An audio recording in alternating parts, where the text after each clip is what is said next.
ठीक है, और वो रिकॉर्डिंग जो है वो यहाँ हो रही है, वो रिकॉर्डिंग आपको मिलती रहेगी व्हाट्सएप पे, ठीक है ना, जो कि यूट्यूब के ऊपर आपको मिल जाती है। तो उसका भी आपको मसला नहीं है कि if you have not going to understand anything तो वो आपको वहाँ पर आप कर लेंगे।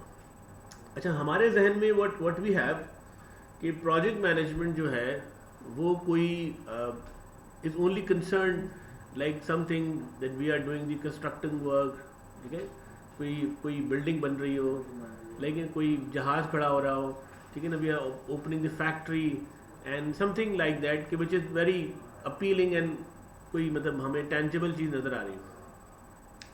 तो people have the idea of it कि ये प्रोजेक्ट इसी चीज़ को कहा जाता है।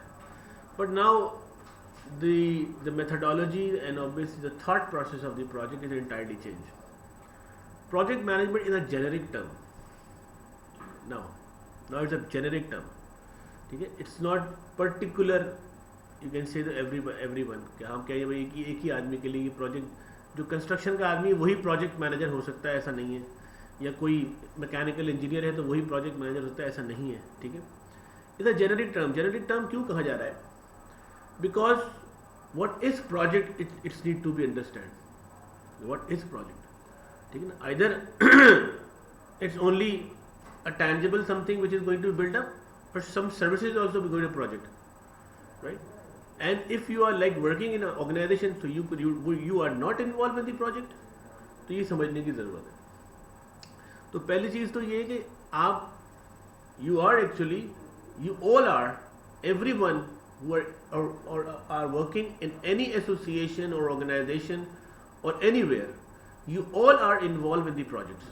Either myself, I am involved in the project which is going to be trained over here, and my companies and my people who are working over, even my staff, even my like subordinates, even my receptionist, even she is also going to be involved in the projects, right? तो हर कोई projects में involve है और उसको project कहा जा रहा है, and why we are going to project it. हम आज प्रोजेक्ट की डेफिनेशन भी देखते हैं कि what is the meaning of the project, लेकिन हमें पहले जेनेरिक लेवल के ऊपर उसको समझने की ज़रूरत थी कि भाई प्रोजेक्ट किसी को कह रहे हैं, ठीक है। अब क्योंकि प्रोजेक्ट एक जेनेरिक टर्म है और सबके लिए इम्पोर्टेंट है, हर आदमी इसके मतलब इन्वॉल्व है, तो उसको अपना प्रोजेक्ट, वो प्रोजेक्ट में इन्वॉल्व है और उसके कुछ man hours he is doing something, वो ऐसा काम जो कर रहा है, तो he is actually you can say the part of the project, और कुछ ना कुछ वो अर्न कर रहा है अपने मैन आवर्स, कुछ एफर्ट कर रहा है, and he is on that effort actually he is giving his services, और उस सर्विसेज पर वो अर्न कर रहा है। वो कह नहीं सकता कोई कि जी मैंने अगर कहीं 10 साल जॉब की है, मैं गड्ढे ही खोदता रहूँ, right, what ever it is, like, but I am doing something, मैं काम कर रहा हूँ कुछ ना कुछ, I am basically involved, I am value adding something in my life, in the organization, in the city, in the country, or in the economical factors as well. You are being involved, ठीक है, in the value added areas. तो ये बात समझने की है कि आपको PMI समझाना क्या चाह रहा है, ठीक है, वो समझाना ये चाह रहा है कि you all are basically involved in the projects. तो हर चीज़ इसका मतलब प्रोजेक्ट है, ठीक है, लेकिन वो प्रोजेक्ट की कुछ चीज़ें, कुछ शराइत हैं जिसको वो कह रहा है, लेकिन वो टर्मिनोलॉजीज क्या है तो हम उसके ऊपर भी आज डिस्कस कर लेते हैं क्या चीज़ें, ठीक। सेकंड, कि बहुत सारी जगहों पे नेमिंग कन्वेंशंस डिफरेंट है। मिसाल के तौर पर chief construction engineer, chief engineer, ठीक है, product manager in the pharmaceutical companies, brand managers in the FMCGs, right, captain of the ship, right, and principal of the school and colleges, vice chancellors of the universities, okay, actually they all are project managers. They actually working up as a work of project management. अब उनकी project management जो हो रही है, उनका नाम different है, उनकी नेचर डिफरेंट है, लेकिन काम उनका वही है, ठीक है, कर वो वही रहे एक्चुअली। अब किस तरीके से हम इसको जो है वो समझते हैं यहाँ पे कि क्या चीज़ है। सेकंड बात ये कि PMI ने कहा कि project has no concern with the engineering.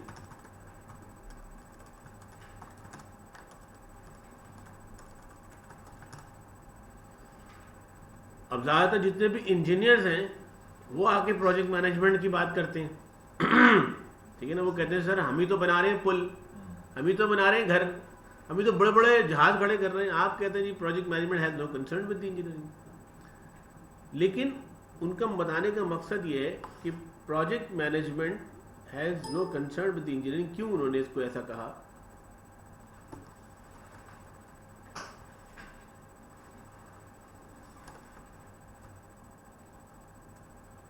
क्यों उन्होंने ऐसा कहा? कि ताकि ये जेनेरिक समझ में आए लोग। फिर उन्होंने कहा जी कि एक तो प्रोजेक्ट मैनेजमेंट का कोई कंसर्न इंजीनियरिंग से, तो फिर वो क्या है? तो उन्होंने कहा जी project management is a separate and distinct discipline, एक अलग दुनिया है। ठीक है, myself I am an electronic engineer, ठीक है ना। I have done also MBA, I have also done MS in technology management, PhD in artificial intelligence, PhD in also in cyber security। ये सारी चीज़ें मैंने कर ली, मगर 97 से मैं प्रोजेक्ट्स को देख रहा हूँ। तो जब मैं उसके अंदर गया तो मेरा काम, मैंने बड़े बड़ी चीज़ें करवाई हैं, पुल भी बनवाए, कंस्ट्रक्शन वर्क भी करवाया है, आईटी का भी काम करवाया है, ट्रेन स्टेशन का काम करवाया है, बड़ी बड़ी कॉलोनीज बनवाई हैं, शहर की डिज़ाइनिंग की है। तो मेरा तो ताल्लुक कहीं से भी इंजीनियरिंग साइड पे नहीं है। मुझे क्या कंसर्न है भाई कि काम वो बल्ब कैसे लगा रहा है, मैं क्या वो जाके देखूंगा, उसने वायरिंग कैसे की मैं वो देखूंगा, ठीक है ना, उसने किस तरह से वाटर सिस्टम जो है वो कनेक्ट किए वो मैं वो देखूंगा। तो क्या मैं उसकी कौन सी चीज़ देखूंगा जो बेसिकली जो है वो उसके हवाले से काम करेगी। जी मिस सायरा, आपको आवाज़ें आ रही हैं, सारी क्लियर है?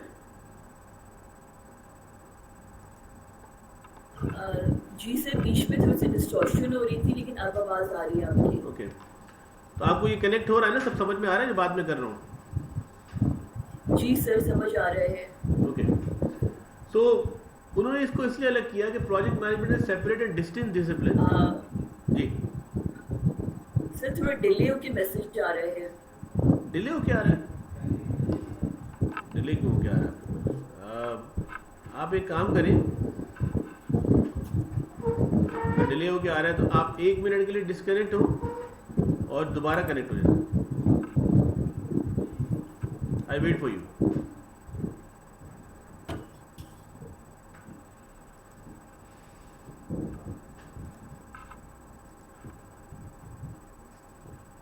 जी आप, यू कैन हियर मी? यार राशिद, ये नेटवर्क कनेक्शन लॉस्ट हो रहा है।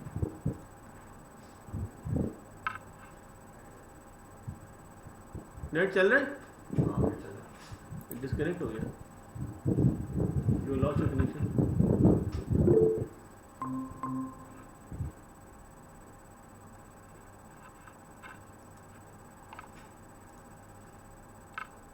Now you can hear me Saira?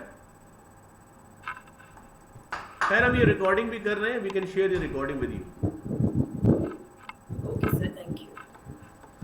So project management is separate and distinct discipline. उन्होंने कहा जी कि प्रोजेक्ट मैनेजमेंट एक अलग दुनिया है और इसकी एक अलग कहानी है पूरी। Because project management has its own knowledge areas. उन्होंने कहा इसके अपने नॉलेज एरियाज हैं, वो 10 नॉलेज एरियाज हैं, we are going to discuss today. फिर उन्होंने कहा जी project management had its own characteristics, उसके अपने कैरेक्टरिस्टिक्स हैं, and its own processes, its own framework, its own standards। अब जब कोई चीज़ ऐसे हो जाए जहाँ पर हम ये कहें कि एक चीज़ है उसको उठा के हम उसके कैरेक्टरिस्टिक, उसके नॉलेज एरिया, उसके प्रोसेस, उसका फ्रेमवर्क डिफाइन कर दें, ठीक है, तो वो चीज़ जो होती है वो फिर ऑलमोस्ट एक दुनिया अख्तियार कर लेती है अपनी, ठीक है ना। वजह क्या है उसकी, मैं आपको थोड़ा सा इसको और क्लियर करूं कि दुनिया में बहुत सारे लोग काम कर रहे हैं, और because I have been associated as a like educationalist and consultant over the world, तो अब this is the period of not generalisation, this is a period of specialisation, ठीक है ना। अब आपको बड़ा स्पेसिफिक होना पड़ेगा, ठीक। लाइक एक जमाने में there like the people have done the diploma in civil engineering, ठीक है। माय मामू एक्चुअली उन्होंने 67 के अंदर सिविल इंजीनियरिंग का एक डिप्लोमा किया था खाली, उनको जर्मन से आके पढ़ाया था यहाँ पाकिस्तान में, और माशाल्लाह से सऊदी अरब के अंदर जाके उन्होंने जो पहली बिल्डिंग खड़ी की है वो एक पिलर पे खड़ी हुई है, और इतनी बड़ी छतरी है वो, आज भी वो खड़ी हुई है। खाने काबा के अंदर जाके भी उन्होंने काम कराया माशाल्लाह से, जस्ट डिप्लोमा होल्डर थे। वो सिविल का काम भी करते थे, वो स्ट्रक्चर वर्क भी करते थे, वो ड्राफ्टिंग भी करते थे, सारी डिज़ाइनिंग भी कर लेते थे, सब कुछ कर लेते थे, बट वो पीरियड कुछ और था। अब ऐसा नहीं है, अब the people are very specific with structure people are different, in civil engineering the architecture are different, like civil people are entirely different, MEP are different, right, and so on. yes, एक building के अंदर कई चीज़ें अब अलग अलग लोग कर रहे हैं, the chief engineer are different.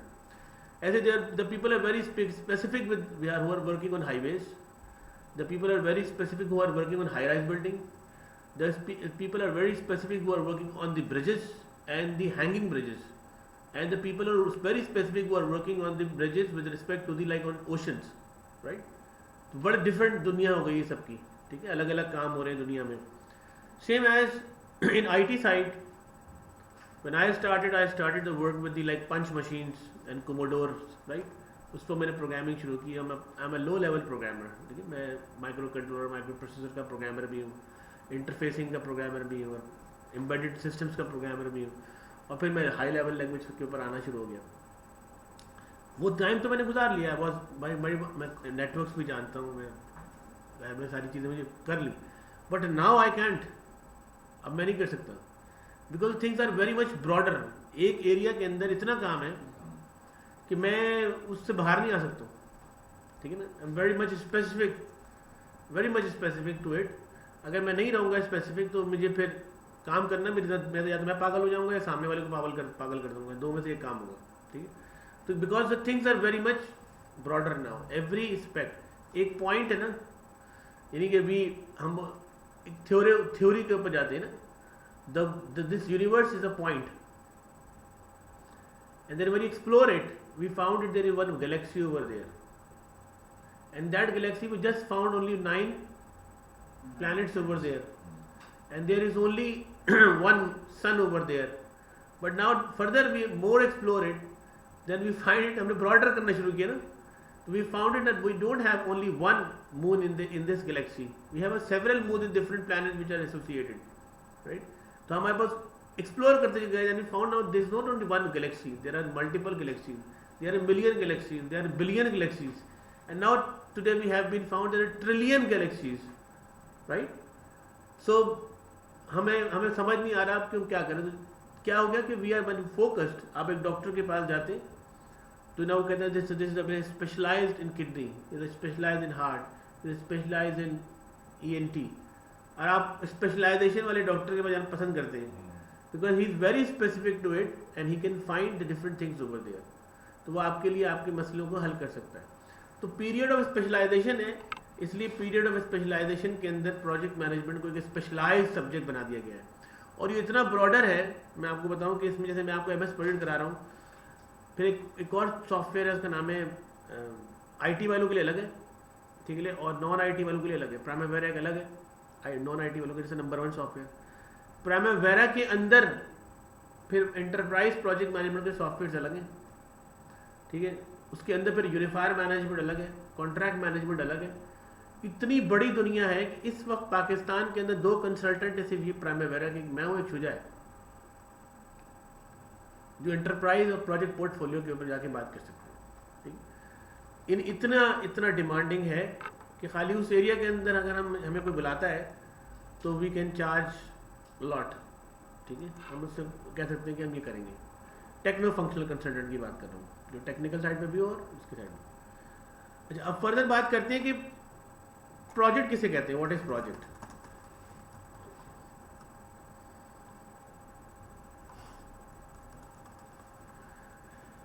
According to the PMI वो ये कहते हैं कि अगर कहीं पर ये चीज़ें मौजूद हैं तो हम उसको प्रोजेक्ट कहेंगे, वरना उसको प्रोजेक्ट नहीं कहेंगे।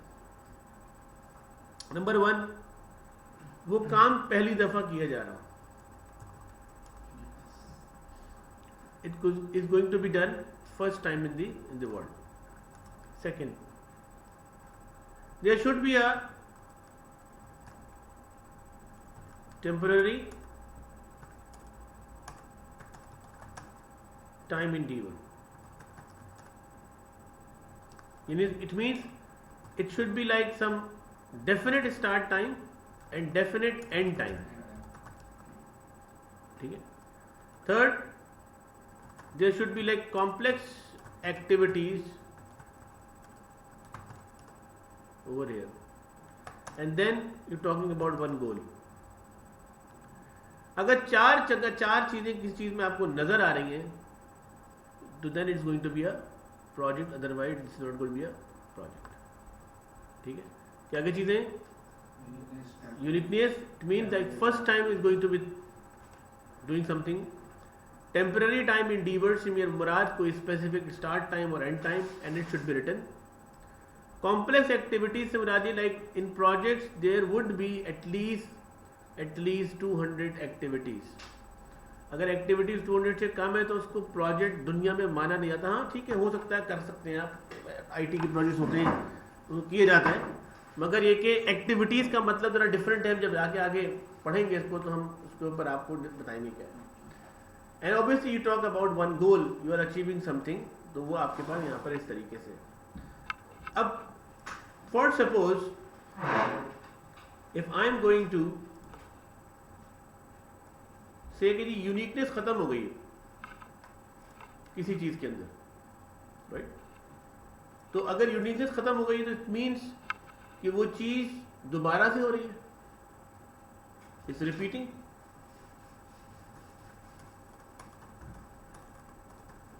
ठीक है, उसी टाइम फ्रेम में हो रही है, कॉम्प्लेक्स एक्टिविटी से हो रही है, तो वो और गोल भी अचीव हो रहा है। तो अगेन अगर कोई चीज रिपीट हो रही है तो फिर इसका मतलब प्रोजेक्ट नहीं है, फिर वो क्या बन जाएगा? It's become to business operations. ठीक है, फर्स्ट टाइम उसको हम चला रहे थे तो ठीक है, जरा मुश्किल हो रही थी, लेकिन सेकंड टाइम कोई मसला नहीं। जब हमें हबीब ऑयल के साथ मैंने पूरी ERP इंप्लीमेंट करवाई थी, और जब वो हो गई तो फिर उन्होंने कहा हम एक प्लांट लेकर आ रहे हैं जापान से। It was a automated plant, बहुत बड़ा प्लांट था, और वो उसके लिए जब आया है तो रोड्स के ऊपर से जो पुल होते हैं ना, कौन से पुल, जो नहीं ये जो पुल जो जैसे रोड क्रॉस करते हैं, ओवर पेडेस्ट्रियन ब्रिजेस जो होते हैं, वो खुलवाए गए थे और फिर लगवाए गए थे। ठीक है, ये कंपनी ने खुद किया था कि हम लगा के देंगे आपको। जहाँ तारें आ रही थी वो कटवाई गई थी और दोबारा लगवाई गई थी। इतना बड़ा प्लांट था वो कि उसको 6 हिस्सों में लाया गया था, और जब वो इरेक्ट हो रहा था, यानी इतना ऑटोमेटेड प्लांट था कि वो चलता है, अब वो चलता है तो वो घी के डब्बे अलग निकालता है, तेल के अलग निकालता है, साइजिंग के साथ अलग निकालता है, और आखिर में वैक्स तक अलग निकालता है और ग्रीस तक अलग निकालता है, और बाई प्रोडक्ट बहुत सारी बनती है उससे। उन सबको फिर हमने कनेक्ट कर दिया था ERP के साथ। तो फर्स्ट टाइम जब वो चला तो हर आदमी खड़ा हुआ था, मार्केटिंग मैनेजर भी खड़ा हुआ है, फाइनेंस मैनेजर भी खड़ा हुआ है, हम भी खड़े हुए देख रहे हैं कि क्या होगा ये। बट व्हेन इट रन तो सेकंड डे कोई भी नहीं खड़ा हुआ था। ठीक है, तो पहले दिन बड़ा क्रूशल था, सेकंड डे उसकी जरूरत महसूस नहीं हुई। अच्छा, ऐसे ही अगर किसी जगह पे यूनिकनेस मौजूद है, यानी ये सारी चीजें ऊपर की मौजूद है, यूनिकनेस है,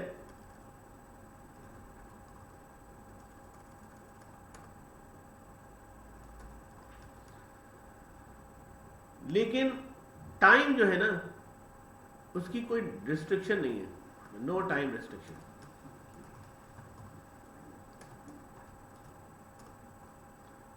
ठीक है, यानी कि हम सेकंड वाले पार्ट को समझ लें, कॉम्प्लेक्स एक्टिविटीज भी हैं, ठीक है ना, और गोल्स भी हैं, गोल भी का मौजूद है। तो इस दफा जो है वो हमने टाइम जो है उसको हमने कहा कि अब वो नहीं है।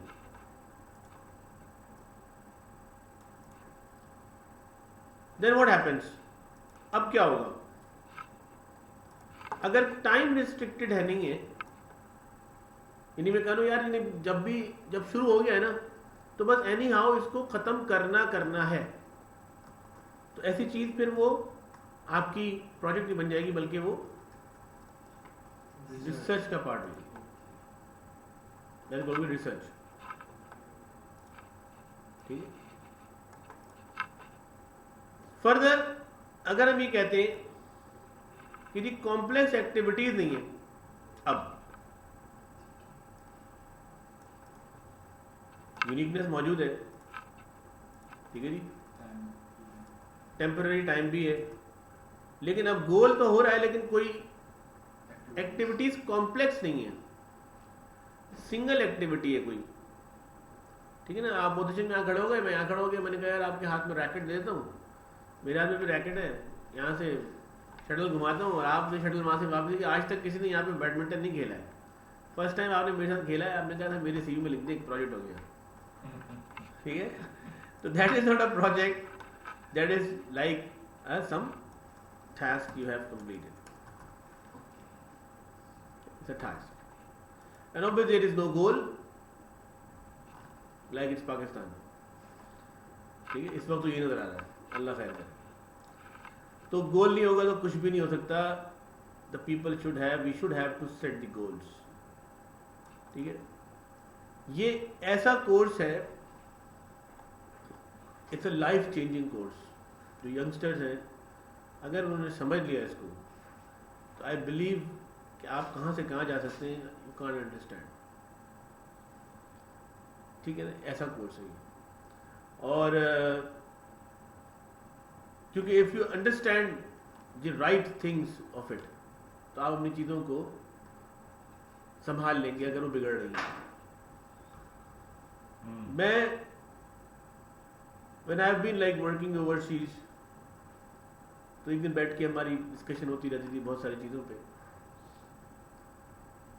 तो एक बंदा था, वो मेरे साथ गोरा था, बैठा हुआ बात कर रहा था, कह रहा what do you think what the problem of your country? मैंने कहा I have seen multiple problems, but the root problem is what we need a good managers. Yeah, very right. Yeah, you are indigenous people, so why you are not going to serve your people? Again, the problem is what? There are some people who are working on our top. तो उनका issue ये है कि वो हमारी चीज़ों को understand नहीं कर पा रहे, वो जो लेटेस्ट मेथडोलॉजीज है उसको अडॉप्ट नहीं कर पा रहे।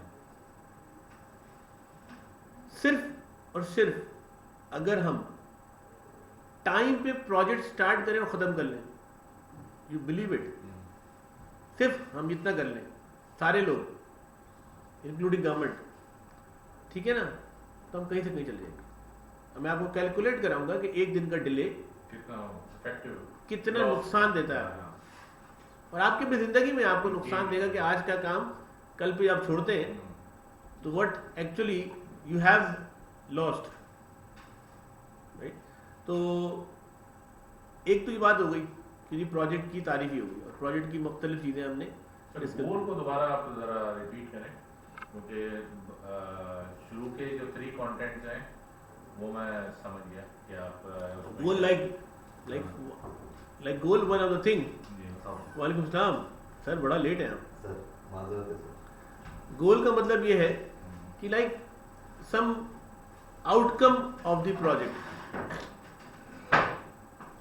सम outcome like some final outcome of the project जो आपने सेट किया है। अच्छा, हम नॉर्मली हाँ। गोल इनिशियली तो हम सेट करेंगे ना किसी जी, प्रोजेक्ट, ऐसे ही। ठीक है ना। तो जैसे आपने ये एक्सप्लेन किया, अगर यूनिकनेस नहीं है it's being called business operation. और फिर सेकंड अगर आपने ये कहा कि uniqueness no time restriction it's become research, ठीक है। थर्ड आपने ये कहा कि अगर कोई रिपीटिशन है और it's been complete the task. Goal की अगर डेफिनेशन इसी तरह अगर आप गोल तो यार बात ये ना कि you are actually looking something that you want to achieve. That we will set initially before the वो तो इनिशियली सेट होता है जी। कि व्हाई दिस प्रोजेक्ट, लेकिन हम क्यों करने जा रहे हैं इस प्रोजेक्ट को, what is the goal, purpose, outcome, ठीक है ना। तो वो हमारा गोल है। उस गोल से देखिए जो भी हमारा गोल होगा ना उससे कोई ना कोई बेनिफिट होगा। वो बेनिफिट मुझे भी होगा, वो बेनिफिट आवाम को भी होगा, वो गवर्नमेंट को भी होगा। मैं कहता हूं कि आप मतलब सिर्फ और सिर्फ इतना करें कि प्रोजेक्ट्स लगाएं, nothing you can do, don't save money, invested. पूरी दुनिया के अंदर अगर आपके पास ऑपरेशन से ज्यादा पैसा होता है ना तो गवर्नमेंट उसके ऊपर सू कर देती है, पता है आपको। You don't be like save in your current account, ठीक है। You must have to have invest somewhere. क्यों? जितना सर्कुलेशन में पैसा होगा उतना ज्यादा जनरेट होगा वो, और उतना ज्यादा इकोनॉमिकल फायदा होगा। आज हम जो रो रहे हैं डॉलर को, वो क्या है, ठीक है ना। एक्चुअली प्रॉब्लम क्या है कि we already had save it. पानी को भी रोक देना तो वो सड़ जाता है, ठीक है। तो किसी चीज को भी रोकना नुकसानदेह है। दूसरी बात ये, ऐसे प्रोजेक्ट्स की इन्वॉल्वमेंट होनी चाहिए जिसकी कोई further product, by product, tangible outcome हो। ये नहीं कि सारा पैसा दुनिया स्टेट पे लगाई चली जा रही है और उसमें गैम्बलिंग हो रही है। ये बर्बादी है ना, मैं नाम नहीं लेना चाहता किसी का, लेकिन बर्बादी इस वजह से हो रही है पाकिस्तान की। Because everybody who is concern कि भाई आप उसे कहते हैं sir this is a project, मतलब मैंने मिलियंस ऑफ डॉलर के प्रोजेक्ट्स सेल किए और करवाए। अभी भी मेरे पास एक जगह से, परसों मेरे पास आई है इंक्वायरी मलेशिया से, बहुत बड़ा प्रोजेक्ट है, $1 बिलियन खाली उसकी अर्नेस्ट मनी है, $1 बिलियन। और उसने मुझे भेजा है कि सर आप बताएं क्या करूंगा। मैंने कहा करो, मैं आ जाऊंगा लेके, और रेडी करूंगा, ठीक है। लेकिन वो प्रोजेक्ट कोई स्टेट का प्रोजेक्ट नहीं है। मल्टीपल थिंग, ऑब्वियसली सब ह्यूज प्रोजेक्ट, और ऑफशोर की चीजें भी है उसके अंदर, क्योंकि मैं ऑफशोर का भी मेरा एक्सपीरियंस है ना, इसलिए तो वो इस वजह से मुझे उसने कॉल किया। तो बताने का मकसद कहने का ये है कि प्रोजेक्ट वो लगे जिसका कोई आउटकम हो, इंडस्ट्री बने, कोई छोटी इंडस्ट्री बने, कोई दुकान लग जाए, कोई रिटेल बिजनेस हो, कोई सप्लाई चेन बिजनेस हो, कोई प्रोडक्शन हो, ठीक है। अब आप एक आदमी के पास जाते हैं क्योंकि गैम्बलिंग हो रही है, उसको आप कहते हैं सर ये 50 करोड़ का प्रोजेक्ट है, इसकी आउटकम ये रेट ऑफ रिटर्न है, ठीक है, ये रेट ऑफ इन्वेस्टमेंट है, ठीक है। अब वो कहता है 5 साल बाद ये मिलेगा मुझे, यानी कि वो कहता है यार मुझे क्या, मैं 50 करोड़ की जमीन खरीदूंगा, वो 1 अरब रुपए की हो जाएगी 6 महीने बाद, तो मैं काय को लगाऊं 50 करोड़ रुपए आपके पास। अब this thing is very very dangerous for Pakistan, literally tell you. मैं यार हूँ या ना हूँ, मेरा आगे पीछे चलता रहता हूँ दुनिया में, लेकिन मैं जो चीज़ देख रहा हूँ, बीइंग लाइक मैं समझ लें कि एक उसके स्कॉलर के तौर पे, मैं ये अपनी रिसर्च के तौर पर, एक्सपीरियंस के तौर पे कह रहा हूँ कि जिस दुनिया में ऐसा हुआ जहाँ पर एक ही जगह पे पैसा लगना शुरू हो गया, वो तबाह हो गया। ब्राजील को देख लें आप, हमारे साइड को देख लें, जितनी मैन्युफैक्चरिंग इंडस्ट्री इतनी सब बंद हो के अब वेयर हाउस बन रहा है। हाँ? वो बोलता है कि हम, कोई भी इंडस्ट्रियलिस्ट बोल रहा है कि भाई हम यहाँ पे पैसा लगा रहे हैं, इदारों को भी भुगत रहे हैं, ऑर्डर्स भी नहीं मिल रहे हैं, बैंक भी जलालत कर रहा है, तो इससे बेहतर ये है कि वेयर हाउस दो किसी मल्टीनेशनल कंपनी को और सुकून से किराया लगाओ। अभी कितना खतरनाक हो रहा है, यही सिचुएशन हो गई है ना, तो ये खतरनाक हो जाएगा आगे जाके बहुत। वर्नरेबल तो हो ही गया। हमारे पास सेविंग्स होती है, हम जो है किसी इंडस्ट्री या किसी उसकी तरफ नहीं जाते, हम क्या जमीन ले और लेके बैठ जाओ, 5 साल के बाद इतना रिटर्न मिल जाएगा। और है भी ऐसा, पिछले 10 साल हो गया था, 20 साल ऐसे ही हो रहा है ना। तो ये बड़े बड़े लोगों ने कहीं किया यही है, ठीक है, नहीं करी यही है आपके साथ। 10,000 रुपए की जमीन 32 लाख में बिक रही है। Can you believe it? Can you believe it? क्या हो रहा है, ठीक है ना। तो खैर अल्लाह खैर करे। अच्छा जी, सर इन वर्ड्स हम इसको एक्सप्लेन करें जैसे आपने goal is basically to achieve some final outcome. Final outcome. अच्छा, गोल को हम ये भी कह सकते हैं कि बताए हमारे पास जैसे फाइनल आउटकम भी हो सकती है, लेकिन मिसाल के तौर पर हम ये कहें कि this is final goal, this is final goal. लेकिन फाइनल गोल के भी कई स्टेप्स हो सकते हैं, ठीक है। फाइनल गोल के भी कई स्टेप्स हो सकते हैं और आमतौर पर हम उसको ब्रेक करते हैं माइलस्टोन्स में। माइलस्टोन 1, माइलस्टोन 2, माइलस्टोन 3, माइलस्टोन 4, ठीक है ना। तो बच्चे जो होते हैं बड़े परेशान होते हैं कि क्या है, आप हमें कहते रहते थे कि अभी ओ लेवल्स पढ़ लो, मैट्रिक कर लो, फिर आगे ज़िंदगी में खेल लेना। अब आप कहते हैं कि ये ए लेवल्स कर लो, फिर आप कहेंगे यूनिवर्सिटी कर लो, फिर आप ये कर लो, ठीक है ना। तो ऐसे ही मेरी भी बेटा साहब है, उस दिन बड़ा रो रहे थे बैठे हुए। वो इज़ वेरी जीनियस माशाल्लाह, मतलब he is world champion of Scrabble as well. तो अब इस उसमें टीवी में आई हुई तो जी, क्या जी। नाम था उसका, बच्चे का मैं भूल गया। Hisham, Hisham. वो तो खैर अभी इस दफ़ा इंडिया जा गया, मेरा बेटा इस वाले में नहीं गया। अच्छा, वो लास्ट जो चैंपियन रहा है ना, वो साइम वकार नाम है उसका। साइम वकार। अच्छा, तो वो बता रहा हूँ मैं आपको। तो उनका वो ज़रा डिफरेंट टाइप के हैं भी ज़रा वो। मैंने उनको कहा, मैंने कहा बेटा दिस इज़ अ माइलस्टोन, ठीक है। डेफिनेटली। तो this is a milestone, this is one milestone, second then third.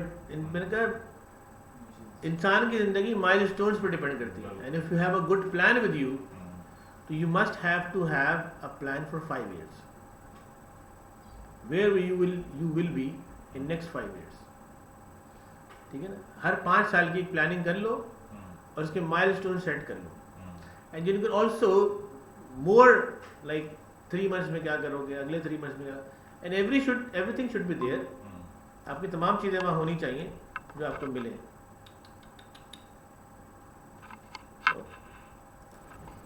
Okay, तो we have different milestones, right. और हम एक गोल के ऊपर मुख्तलिफ माइलस्टोन्स भी सेट करते हैं। अच्छा, बाद दफ़ा ऐसा भी होता है कि कई गोल के कई फेजेस होते हैं पहले। We will discuss when we are going to discuss the project life cycle, ठीक है। एक गोल के कई फेजेस होते हैं और इस फेजेस में माइलस्टोन होते हैं, ठीक है। तो we are going to discuss in detail जब हम वहाँ पहुँचेंगे। अच्छा, अब एक सवाल आप लोगों से, मैंने प्रोजेक्ट की डेफिनेशन आपको बता दी। प्रोजेक्ट की डेफिनेशन ये कि should be first time unique, it should be like temporary time endeavour with definite start time and definite end time. It must be like complex activities over there, and you are talking about one goal. Okay. Now the question is from you. If Burj Al Arab, you know, Yeah. in Dubai, right? We are interested to erect in Pakistan, Karachi, with the same architecture. So it would be a project or not? For an engineer that he didn't do that some project in the past, it's a project. But for that engineers that project managers that do that in the Dubai. it's a business. Okay. So you are actually telling me, if the same engineers are going to come over here, so it's not a project. Not so. Okay. Uh, And in a if they are doing in Dubai, so it's not a project. Okay. So what do you say? Sir, according to your definition, it is business operation. It is business operation. Okay. Agree. What Miss Saira क्या कहती हैं? Sir, I think it's going to be a project because we are starting it for the first time in Pakistan, and for that project we'll specify the time boundaries as well. कि उस project का start time क्या होगा, end time क्या होगा, और and obviously वो एक goal होगा हमारे लिए, क्योंकि हम उसी तरह के आर्किटेक्चर पाकिस्तान में बनाने जा रहे हैं और वो यूनिक भी होगा, तो I think it's going to be a project. Okay, ये भी कोई बात कर रहे हैं थोड़ी बहुत जो मैडम सायरा कह रही हैं, yes it is a project, But it cannot be possible in Pakistan. नहीं Either पॉसिबल the है। engineers come over from the Dubai or from the Saudi Arabia to here, or the state, because Burj Al Arab is a state-owned project. नहीं उसकी बात छोड़ दें, वो छोड़ दें, स्टेट ओन की बात नहीं कर रहा मैं, just giving example. Let's say हम एफल टावर बनाया ना हमने, ओके, तो एफल टावर क्या मतलब वो प्रोजेक्ट नहीं था, Yes. That what is thing to need to be understand कि ठीक है वो रिपीटेटिव एज इट इज, अव्वल तो एज इट इज आर्किटेक्चर नहीं बनते इन दुनिया भर में, लेकिन अगर चले बन भी रहे with some on any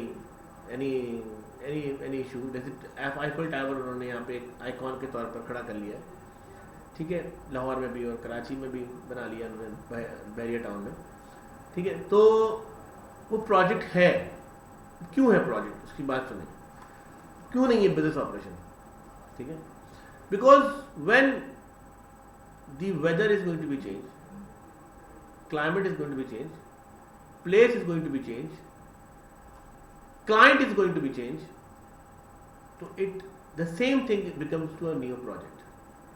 So now you add this small, more elaborated for the project. Yes. When your initial explanation, these part is missing. If you elaborate this thing, नहीं मैंने जानबूझ के नहीं किया, so we will जानबूझ के मैंने keep नहीं in किया, mind, we will keep in these contents and we will explain according to you. मैंने जानबूझ के नहीं किया। क्यों नहीं किया कि बिकॉज इस द थिंग इज व्हाट कि what is business operation and what is project, ये आपको खुद समझने की जरूरत है।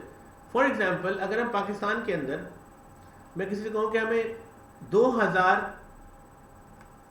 वो इंटरकॉम वाला सेट लगाना है एक ऑर्गेनाइजेशन में, तो there are 2-3 organisation I think, like Panasonic I think is Alcatel and Siemens, right.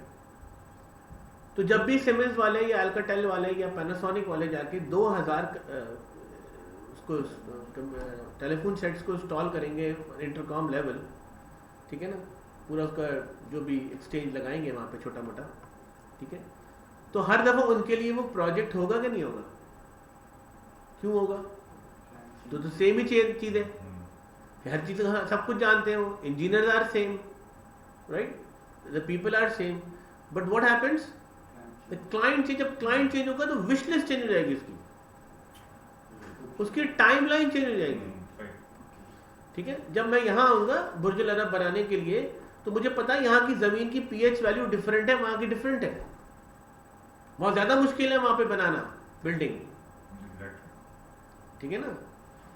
यहाँ तो मवी दरखेज है, यहाँ तो मसला ही नहीं है कोई, यहाँ तो बिल्डिंग यूं खड़ी हो जाएगी, वहां तो 50 फीट खोदने के बाद भी नीचे रेत है और यूं हिलती है, ठीक है ना।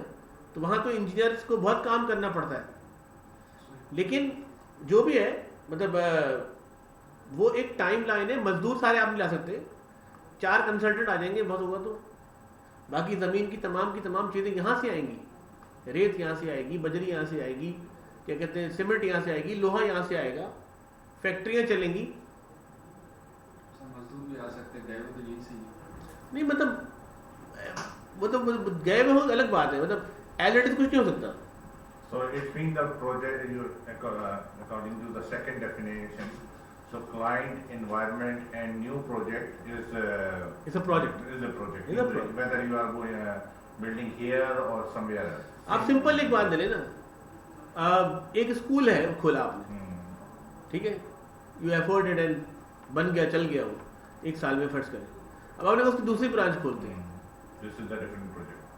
प्रोजेक्ट होगा, कितनी एफर्ट लगेगी, But previously has to, according to these 3 points. हाँ अगर हम उसकी बात ना भी करें, जो अभी आपने हमें बताई कि भाई वेदर होता है, नया क्लाइंट पेश होती है नया, मगर अब मैं ये समझता हूँ कि इन 3 पॉइंट्स के ऊपर भी एक प्रोजेक्ट जो है अगर कराची में लग रहा है प्रोजेक्ट, तो भी प्रोजेक्ट कंसीडर कहलाता तो है, प्रोजेक्ट ही कहलाएगा, वो भी प्रोजेक्ट ही कहलाएगा। बिजनेस ऑपरेशन की मैंने मिसाल दी, जब मैंने हबीब ऑयल के अंदर पूरी ERP रखी है तो उनका प्लांट लगा, जब वो प्लांट फर्स्ट टाइम चलना शुरू हुआ तो सब लोग खड़े हुए थे, जो नॉन कंसर्न लोग हैं, फाइनेंस मैनेजर, मार्केटिंग मैनेजर, फला मैनेजर, ये मैनेजर, सब देख रहे थे हो क्या रहा है, ठीक है ना। और वो हाइट पर था बहुत सारी बातें, तो हम क्या कहते हैं जाके खुद भी खड़े हुए, तो हमें तो खैर उनकी खाली ऑटोमेशन के ऊपर काम करना था थोड़ा सा। लेकिन जब वो चल गया, जब डब्बे बाहर आ गए सारी चीज़ों के, यार क्या ज़बरदस्त चीज़ है यार, तो तेल भी बाहर है अलग से, छोटा बड़ा सब, घी अलग, ठीक है ना, वैक्स अलग, ये अलग वो अलग, मतलब रैपर टक लग के आ रहा है बाहर, पागल हो गए लोग देख के उसको। हो गया जी, सेकंड डे कोई एक आदमी भी नहीं खड़ा था सिवाय कंसर्न लोगों के, ठीक है। वो बिजनेस ऑपरेशन बन गया, वो बिजनेस ऑपरेशन बना आपका, ठीक है ना।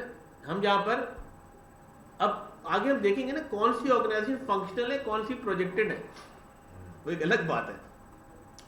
क्लियर हो गई बात ये?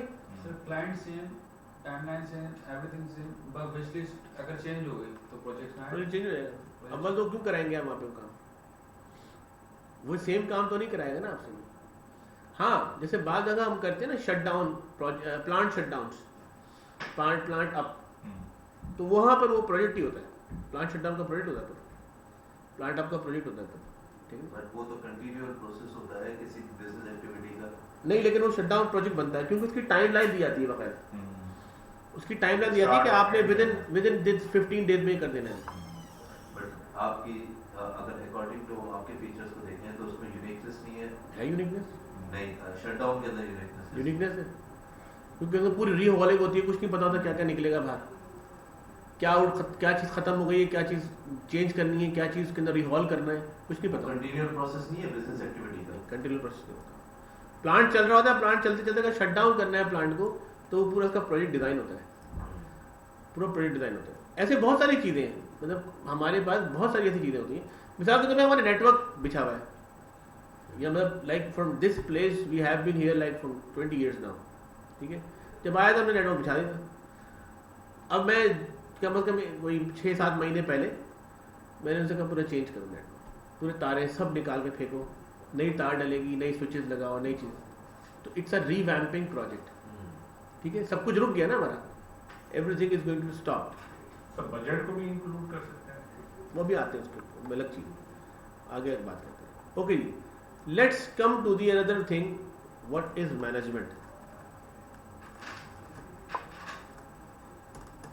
मैनेजमेंट किसे कहते हैं? Define management.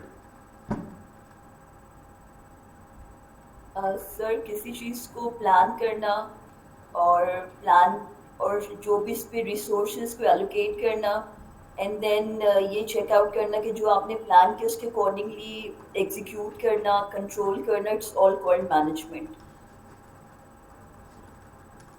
ओके, आपकी मैंने चीज़ें लिख दी हैं यहाँ पे। Anybody else, what is the meaning start to end कोई भी प्रोजेक्ट एग्जीक्यूट करना। मैं मैनेजमेंट की डेफिनेशन पूछ रहा हूँ, प्रोजेक्ट की बात नहीं हो रही है। I am just talking about management, छोड़ भूल लें प्रोजेक्ट को भी। What do you understand the meaning of management? Can you explain management? Make sure to finalise the project in time. Project की बात नहीं हो रही सर, हाँ। Only explain management. It is also the part of the management to make sure the completion of project. मैंने definition पूछी सिर्फ management की, I am not going to ask project management.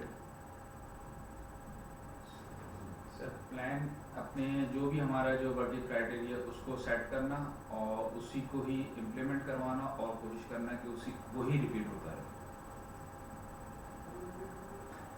Idea conceive, design, resource allocation and execution और goals achievement. Controlling activities like management. Controlling activities like management. चलें आप सब लोग अपनी जगह ठीक है, मैं इसको जरा मजीद इलैबोरेट करता हूँ, ठीक है।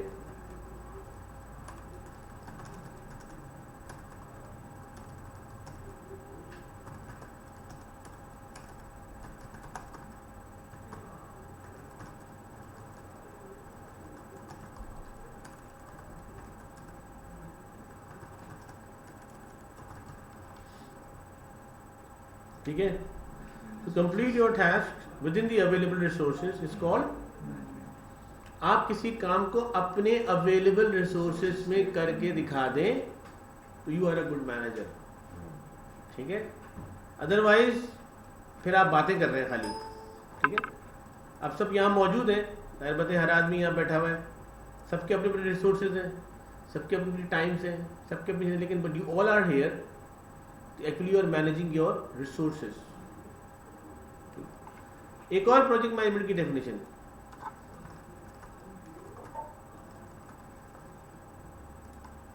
मैनेजमेंट की definition sorry is what,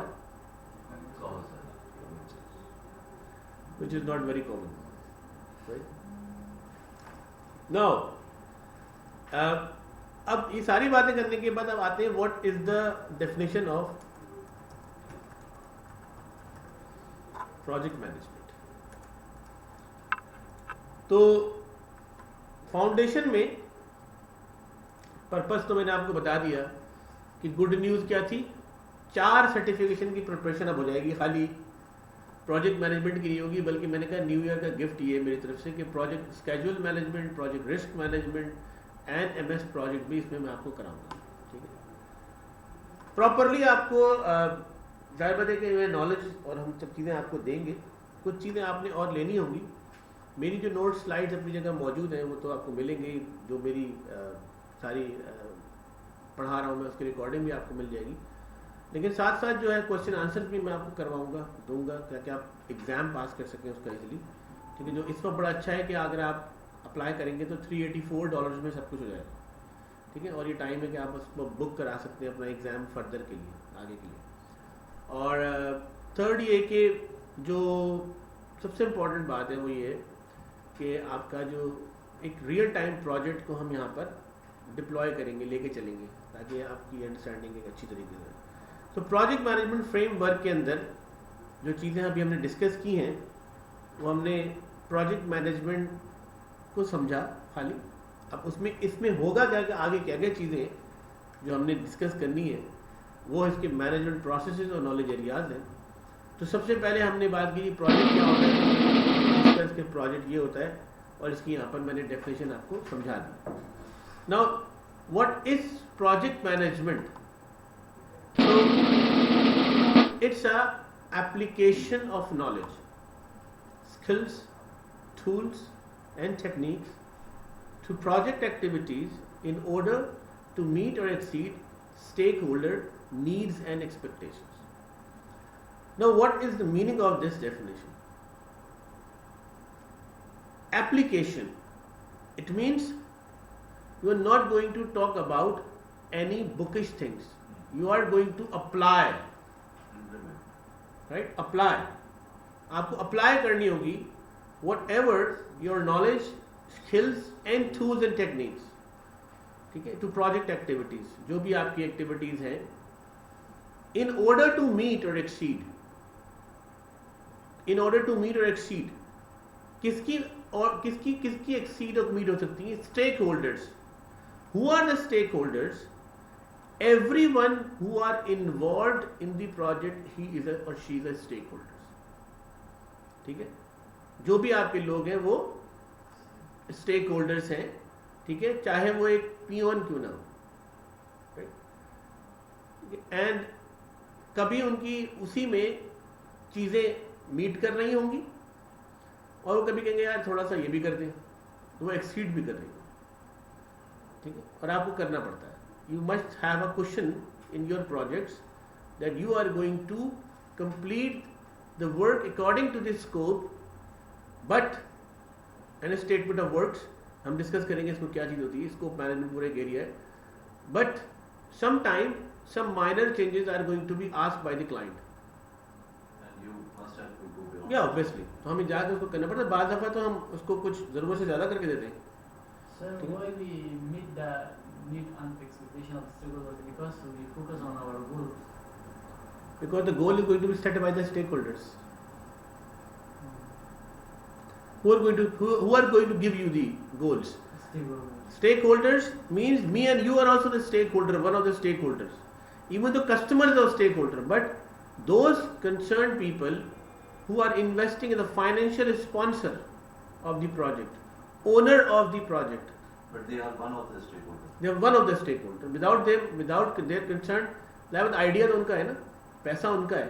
But as far as concerned the public participation, public is the major stakeholder for the भाई वो तो है ही. But आपने कहा कि beyond the scope भी जाके बात की करते हैं. हाँ, लेकिन But it is the differential positions from the definition of management.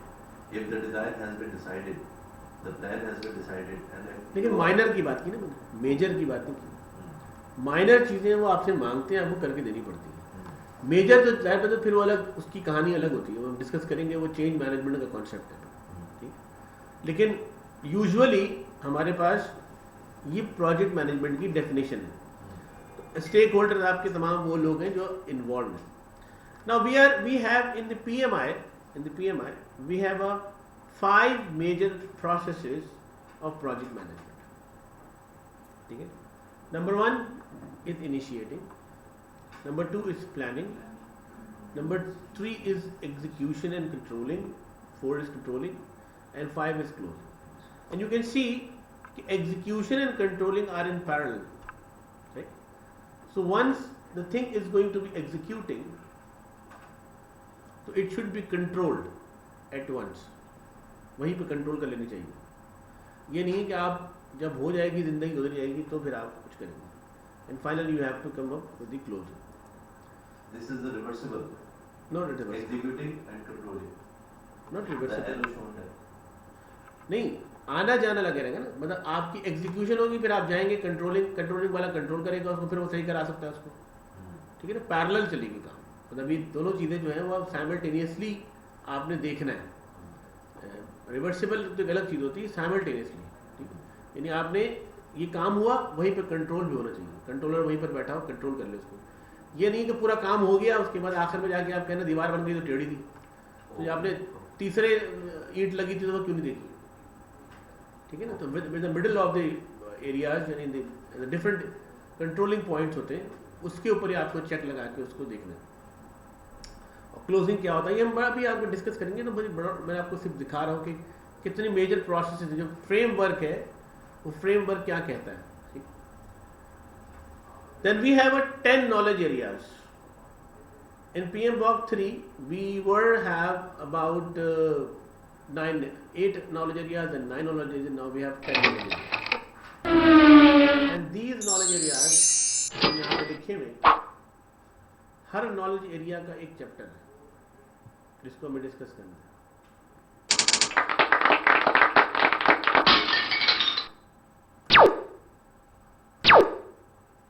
Right. सो इस पर मैं आगे बढ़ जाता हूँ, ये तो हमें थोड़ा सा इसको अभी हम आज दफा चलेंगे तो इसको हम आगे कर लेते हैं.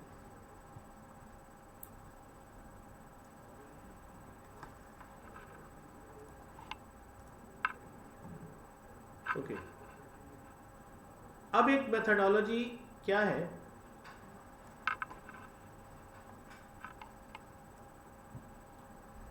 कि for example we have one project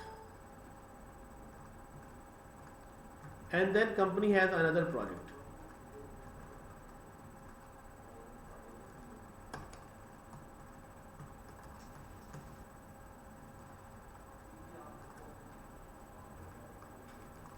वो कहते हैं कि जब भी आपके पास मुख्तलिफ प्रोजेक्ट्स खुलना शुरू हो जाएं तो हर के ऊपर आप एक प्रोजेक्ट मैनेजर स्पेसिफिकली हायर करें. What is the meaning of that?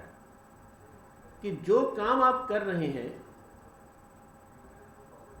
Particular एक एरिया आप स्टार्ट कर रहे हैं, तो उसके ऊपर एक स्पेसिफिक बंदे को लगा देंगे कि he is responsible for this all particular activities. ठीक है. स्कूल में होता है ना, एक प्रिंसिपल है लेकिन क्लास टीचर जो है वो उस क्लास की रिस्पॉन्सिबल है. हमारे तो वो सिर्फ अपने सब्जेक्ट से निकल के काम करके रिजल्ट बना देती है बस, लेकिन एक्चुअली वो रिस्पॉन्सिबल है ओवरऑल क्लास करिकुलम. वो रिस्पॉन्सिबल है overall the teacher effectiveness of the other subject as well. वो रिस्पॉन्सिबल है टीचर्स ट्रेनिंग की, वो रिस्पॉन्सिबल है हर चीज की. because she is or he is a project manager of that class. कहने को वो क्लास टीचर है, उसकी बहुत सारी रिस्पॉन्सिबिलिटी है, ठीक है ना. हम तो पता नहीं किस तरीके से पढ़ा रहे हैं, पैसे ले रहे हैं बस, ठीक है ना, काम कुछ नहीं कर रहे हैं उसके ऊपर, वो जो काम करना चाहिए एक्चुअली. जापान के अंदर, चाइना के अंदर, कोरिया के अंदर उन्होंने कहा हम तरक्की कैसे करें. जाहिल लोग थे ये, कीड़े मकोड़े खाने वाले. चाइना और थाईलैंड का हाल ये था कि जब बारिश होकर जो मेंढक बाहर निकलते ना तो उसको पकड़ के खाते थे. गुर्बत का ये हाल था, ठीक है. उन्होंने कहा हम कैसे ठीक होंगे. उन्होंने कहा कोई करिकुलम नहीं पढ़ाया जाएगा, English, Urdu, maths, physics, chemistry, class 0 से लेके क्लास 5 तक सिर्फ एटिकेट्स पढ़ाए जाते हैं और जनरल एक्टिविटीज कराई जाती हैं स्कूल में. And the teacher is responsible for every aspect. आप देखें, आप जाएं जापान में, आप सिंगापुर के भी अंदर उसके इफेक्टिविटी देखेंगे, असरात देखेंगे, थोड़े से इम्पैक्ट देखेंगे. आप चाइना में चले जाएं, इवन तो आप थाईलैंड चले जाएं तो बहुत ही वर्स्ट लोग थे ना, तो वो भी आपको झुक झुक के सलाम करेंगे, बाव करेंगे, बड़ों को देख के खड़े हो जाएंगे. क्योंकि इंपॉर्टेंट क्या है, what they have actually conceived. They conceived कि असल चीज अदब पर है, अदब पर है, तहजीब पर नहीं, अदब पर है. When you don't have etiquettes, you never learn anything. आपको झुकना पड़ेगा लर्न करने के लिए. अगर आप भी समझते रहेंगे कि मैं ही सब कुछ हूं तो आप लर्न नहीं कर सकते. तो आपको झुकना पड़ेगा, और वो झुकने का सिस्टम हमारे यहाँ खत्म हो गया. समझ रहे हैं. तो उनको पहले दिखाया गया कि you are nothing. Even they are communist, they are atheist, they are Christians, they are Buddhist. लेकिन मैं मिल के हैरान हो गया इन लोगों से. मैंने इनके साथ काम किया, मैं परेशान हो गया. मैंने कहा यार ये इतने नाइस कैसे हैं, तो वर्स्ट लोग थे. क्या कर रहे हैं, वो दुनिया की टॉप कौम है इस वक्त, चाहे वो चाइनीज हो चाहे वो जापानीज हो, ठीक है. वो कौम कैसे बन रही है कि हम अपना सबक भूल गए, उन्होंने याद कर लिया. एक है तो नहीं बात करने की, चले फिर भी मैं कर लेता हूं. हुजूर सल्लल्लाहु अलैहि वसल्लम वाज कर रहे थे साहबियों से. तो एक शख्स दाखिल हुआ बहुत खूबसूरत लिबास में, वाइट कपड़ों में, पगड़ी लगाए हुए, नूर चेहरे पे, और आके बैठ के अदब से सामने बैठ गया और हाथों पे दानों पे बैठ के हाथ बांध के बैठ गया. और वो सुनता रहा हुजूर सल्लल्लाहु अलैहि वसल्लम की सारी बात. उसके बाद उनका आवाज़ ख़त्म हो गया तो उन्होंने कहा कि क्या मुझे इजाज़त है कि मैं आपसे कुछ सवाल करूं. उनका बिल्कुल इजाज़त है. उसने कहा क्या मुझे इजाज़त है कि मैं आपसे कुछ ज़रा सख्त सवाल करूं. बिल्कुल इजाज़त है. तो उन्होंने कुछ सवालात किए और उन्होंने उसका बड़ा डिटेल जवाब दिया. फिर उन्होंने कहा कि क्या मुझे इजाज़त है कि मैं इस सवाल पर भी कुछ सवाल करूं. इम्पोर्टेंट क्या था, इम्पोर्टेंट ये था कि पहले आके क्लास में बहुत तहजीब से बैठ जाओ. तुम्हारे कपड़े साफ सुथरे होने चाहिए, तुम्हारे तहजीब इम्पोर्टेंट है, तुम्हारा अदब इम्पोर्टेंट है. टीचर से इजाज़त दो पहले, और मजीद सवाल की उससे फिर इजाज़त दो. ये सिखा कौन रहा है, the gurus of the management हुजूर सल्लल्लाहु अलैहि वसल्लम. ठीक है. उन्होंने कहा चले गए. साहबी ने पूछे कौन थे, हमें तो कभी नहीं देखा इस इलाके में इनको. कि नहीं, जिब्राइल अलैहिस्सलाम आए थे और ये अदब सिखाने आए. तो इम्पोर्टेंट क्या है, इम्पोर्टेंट हमारे लिए एटिकेट्स हैं. एटिकेट्स नहीं है, कुछ नहीं है. हम क्लास में उसको लाख केमिस्ट्री पढ़ा दें, साइंस पढ़ा दें, टेक्नोलॉजी पढ़ा दें. मैं एक आदमी को अपॉइंट नहीं करूंगा अगर वो बदतमीज है. बिलीव नहीं करेंगे. बहुत जीनियस लड़के आते हैं मेरे पास. इस वक्त तकरीबन कोई 1600 लोगों का स्टाफ है जो काम कर रहा है मुख्तलिफ ऑर्गेनाइजेशन में. लेकिन जो बदतमीज होता है उसको सबसे पहले निकाल देता हूँ. मतलब या तो उसकी ट्रेनिंग कराओ, और अगर ये ट्रेनिंग पे भी ठीक नहीं होता तो उसको बेटा तुम घर जाओ. चाहे वो कितना स्किल्ड स्टाफ, ठीक है। क्यों आप एक बदतमीज आदमी को पढ़ा नहीं सकते? एक अदब वाले आदमी, चाहे वो 20% उसकी एफिशिएंसी, उसको 80% पर ले आएंगे आप, क्योंकि वो सीखने के लिए रेडी है। और हमारे यहाँ मुसीबत ये है इस वक्त तालीम दी जा रही है, तरबियत वगैरह। तालीम भी बस क्या होगी वो अल्लाह माफ करे, जो भी तालीम अल्लाह खैर करे, बस जो हो रहा है। यूनिवर्सिटी से सारे लड़के यहाँ पे आते हैं, एक लफ्ज़ नहीं आता उनको, BS करके आ रहे हैं, उनको एक चीज़ नहीं पता है दुनिया में हो क्या है, क्योंकि उन्होंने सिर्फ सेमेस्टर्स पास करने थे। बता रहा हूँ ना आपको, मेरे पास I have like 200 people in my software house, ठीक है, 1300 पीपल इन माई फैक्ट्री, और बहुत कुछ खुद करते हैं इंजीनियरिंग साइड के ऊपर। तो मैं जो हाल देख रहा हूँ, हमें ट्रेन करना पड़ता है हमको यहाँ पे मिला के। डेफिनेटली एजुकेशन तो इज द पर्पस, एक की है बस आपके किसी भी इंडस्ट्री के साथ होने की मौजूदा सूरत है, सीखना तो उन्होंने बाद में ही है नहीं कि अब वो नहीं, ये बात नहीं है, मैं आप फिर डिस्कस करेंगे इसके ऊपर। मैं I was a dean of ILM institute of leadership management, पूरे यूरोप का मैं रहा हूँ, और वहाँ पर मैंने बड़ा चीज़ें देखी हैं। इवन तो कि मैं पार्ट टाइम काम करता हूँ, चल, लेकिन क्या हो रहा है, क्या वे ऑफ स्टडी है और लर्निंग मेथडोलॉजी है, टीचर्स को बड़ा काम करने की ज़रूरत है इसमें।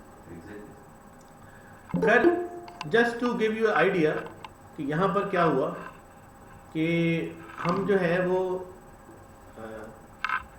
हमने कहा लिया, अगर कोई प्रोजेक्ट कंपनी जो है वो स्टार्ट करती है, ठीक है ना, तो वो कंपनी को चाहिए कि वो एक पर्टिकुलर आदमी को असाइन कर दे वो, और वो डेलीगेट कर दे उसको कि वो प्रोजेक्ट मैनेजर उसको।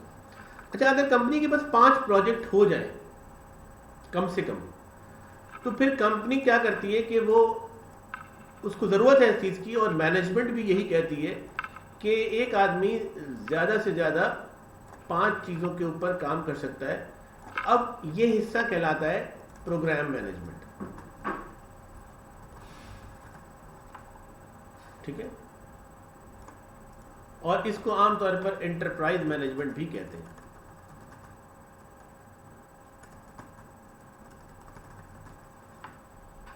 इन शॉर्ट, ये one programme manager can handle 5 projects, yes.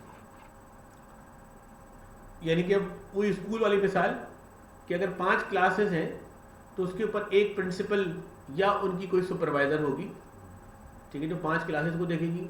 और अगर 10 क्लासेस हो गई हैं तो फिर 2 सुपरवाइजर हो जाएंगे, यानी प्रोग्राम मैनेजर हो जाएंगे, और फिर उसके ऊपर प्रिंसिपल कहीं और जा सकता है। तो डिपेंड करता है कि उनकी हायरार्की बन क्या रही।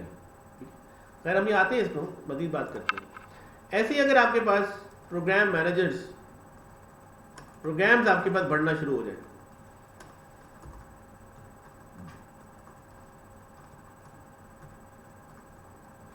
तो you need to hire programme managers, ठीक है। तो आपको क्या करना चाहिए फिर? आप क्या, अगर आपको मल्टीपल प्रोग्राम्स है तो फिर आप मल्टीपल प्रोग्राम मैनेजर्स को हायर करें, ताकि आपको इजी हो हर प्रोग्राम को हैंडल करना। अब now what happened actually, her company जो है वो बढ़ती चली जा रही है, उसके काम बढ़ते चले जा रहे हैं, ओके। सेम एज 5 प्रोग्राम हो जाएंगे तो फिर 5 चीजें बढ़ जाएंगी आपकी, right. So here we call it portfolio management.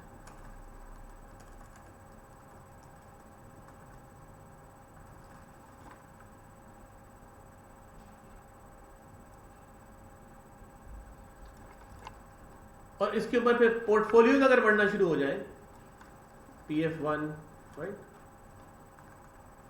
PF2, PF3, PF4, PF5, तो फिर ये उसके ऊपर जाएगा ग्रुप पोर्टफोलियो। उससे बड़ी कंपनी नहीं होती,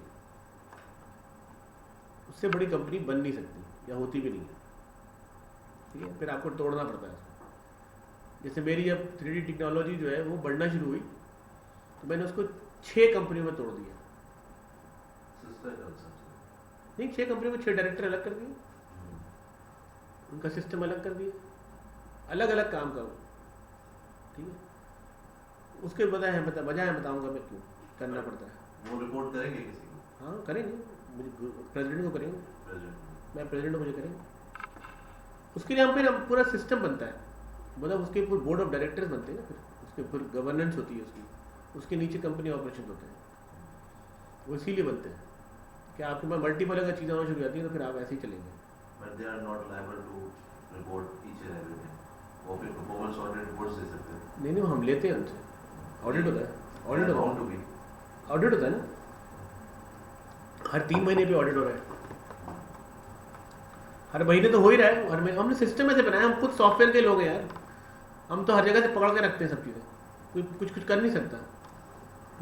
everything is going to be like discussion होती है, मीटिंग्स होती हैं, सब होता है, लेकिन ये उसका तरीका है।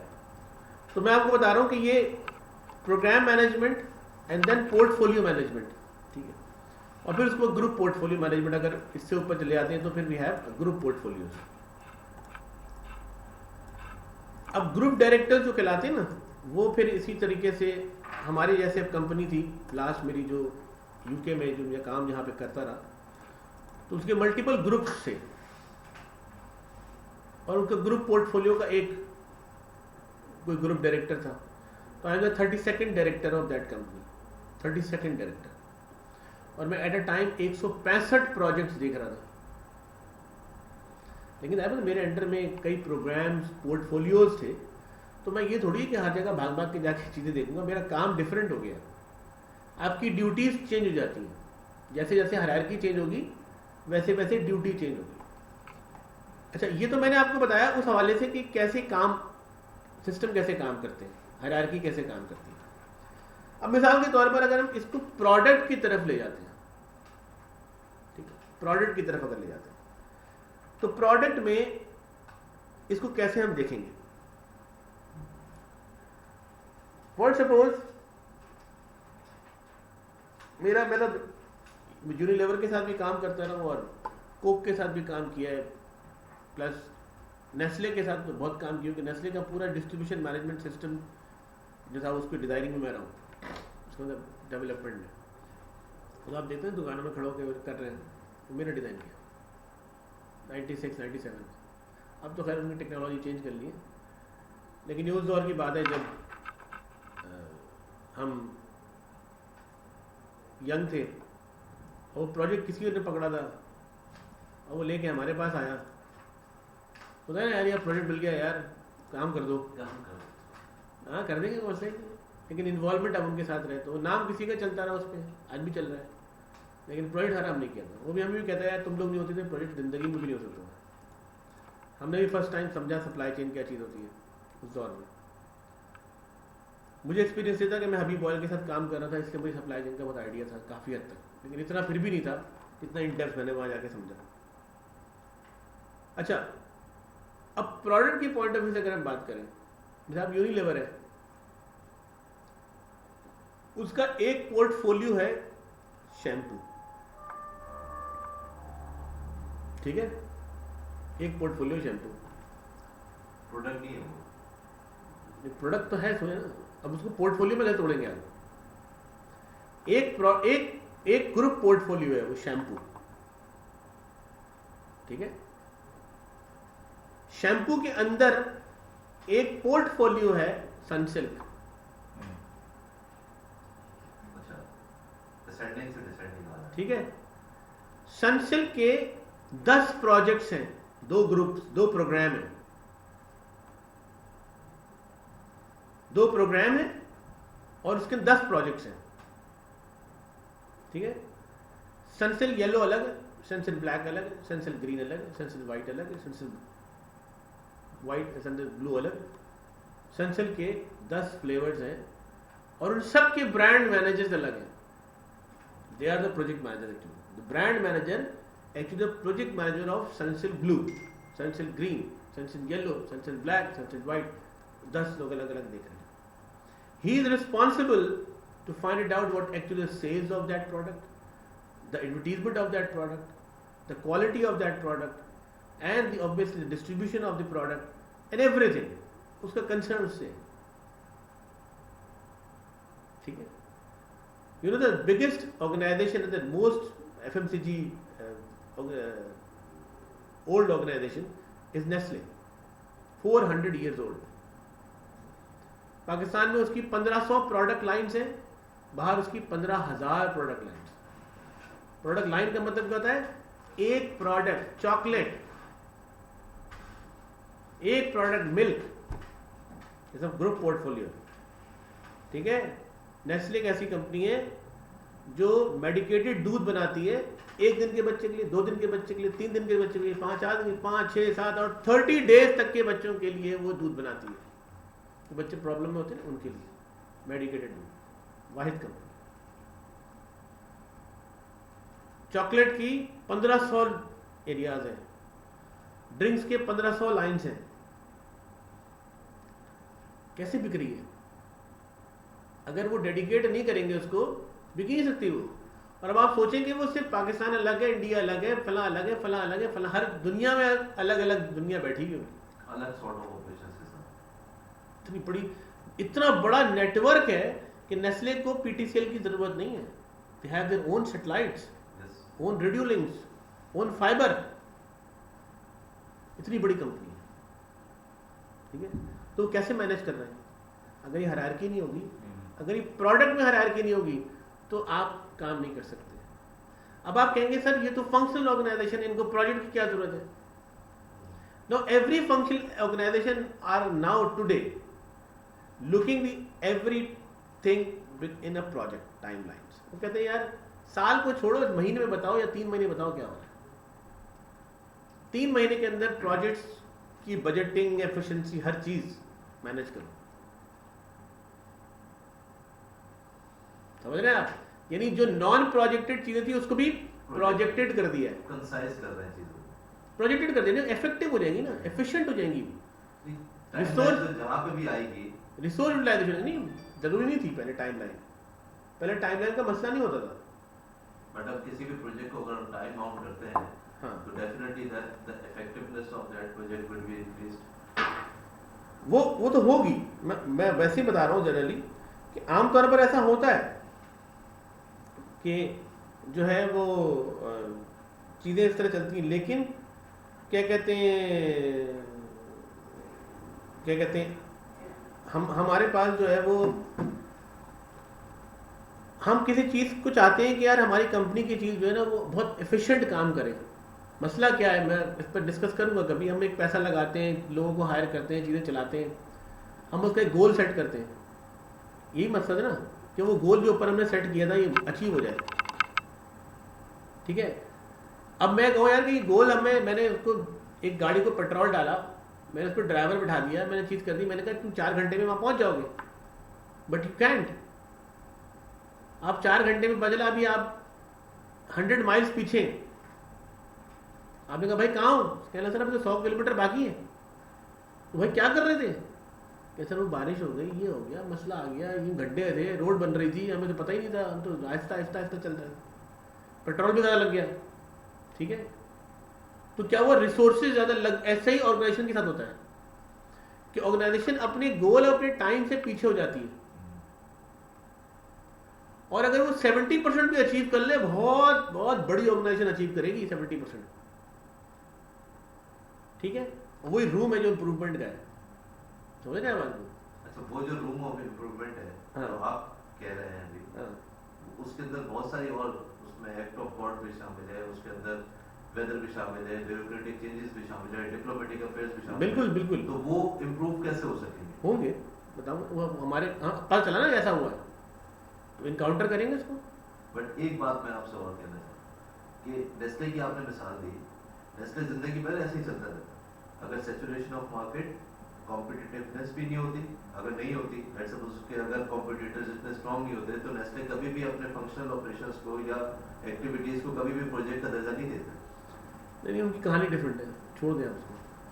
वहां पर सिस्टम काम कर रहा है, वहां लोग काम नहीं कर रहे. There are 2 types of organisation.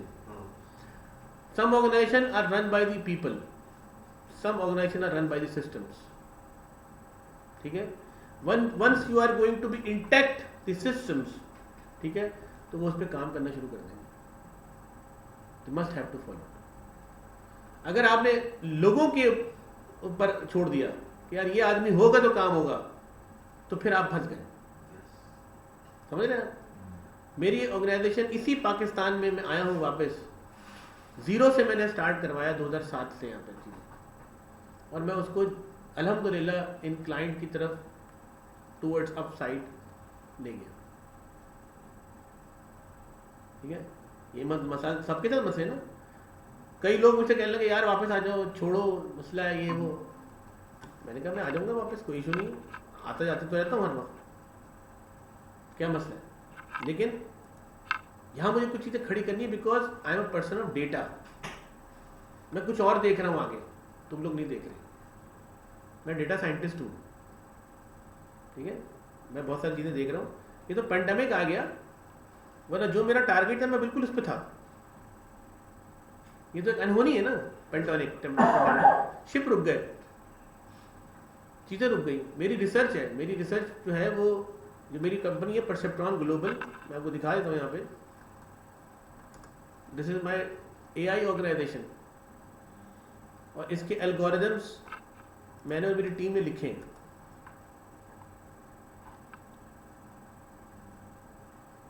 ठीक है, और इसको इम्प्लीमेंट कर दिया हमने यूनिलीवर के अंदर, नेस्ले के अंदर, क्या कहते हैं डीपी वर्ल्ड में, जैज टेलीकॉम में, और अभी दुनिया के तकरीबन कोई 100-200 पोर्ट्स हैं जहां मैं जा रहा हूं।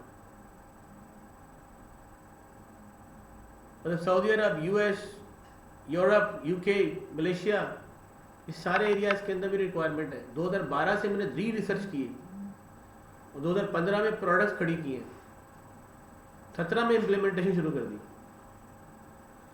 तो हमारा मतलब हम इसी पाकिस्तान में रहते हुए ग्रो कर रहे हैं ना।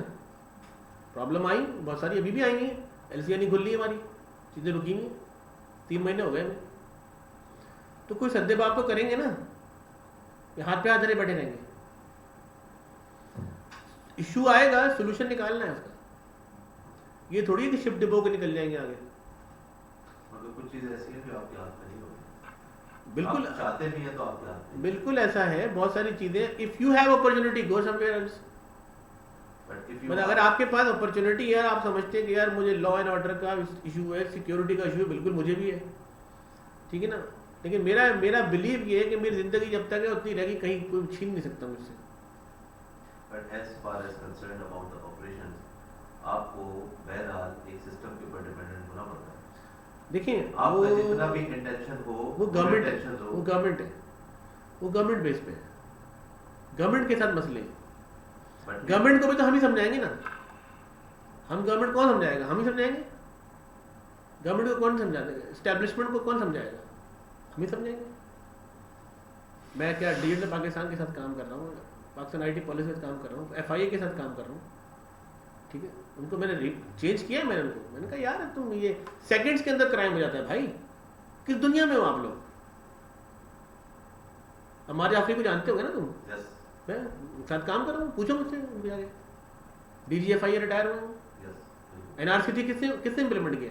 उसी आदमी ने इंप्लीमेंट किया जो नहीं कर सकता, जो हो नहीं सकता था यहाँ पे।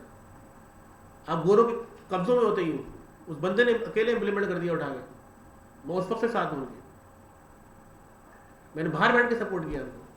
मैंने कहा सर आप करें, कोई मसला नहीं है, इशू नहीं है। बट आपको भी पता है कि ये जो सिर्फ 2 प्रोजेक्ट्स थे, एक तो ये साइबर क्राइम वाला जो मामला था जो इतना वो ऊपर लेके गया, दूसरी बात ये है कि ये कितनी मुश्किलात का सामना आना पड़ा। तो होगा, खुद अपने सिस्टम के अंदर से कितने रिटेलिएशन थे।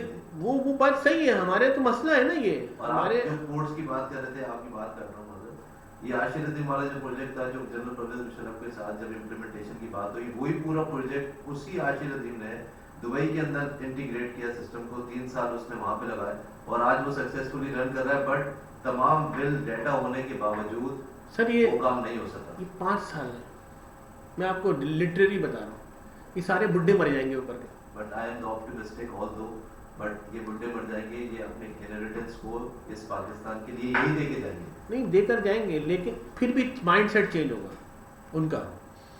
देखिए बहुत फर्क है, मैं आपको बता दूं। एक आदमी जो है ना वो उस दौर का है, इस दौर के लोगों में फर्क है। वो टेक्नोलॉजी लाएगा, वो चीजें लाएगा, कुछ भी कर ले, बात करेगा उसकी। They are genetically criminals. नहीं वो सही मैं है। आपको बता रहा हूँ, ये तो अभी फिर भी कन्वेंशनल पोजीशंस के ऊपर क्राइम कर रहे हैं।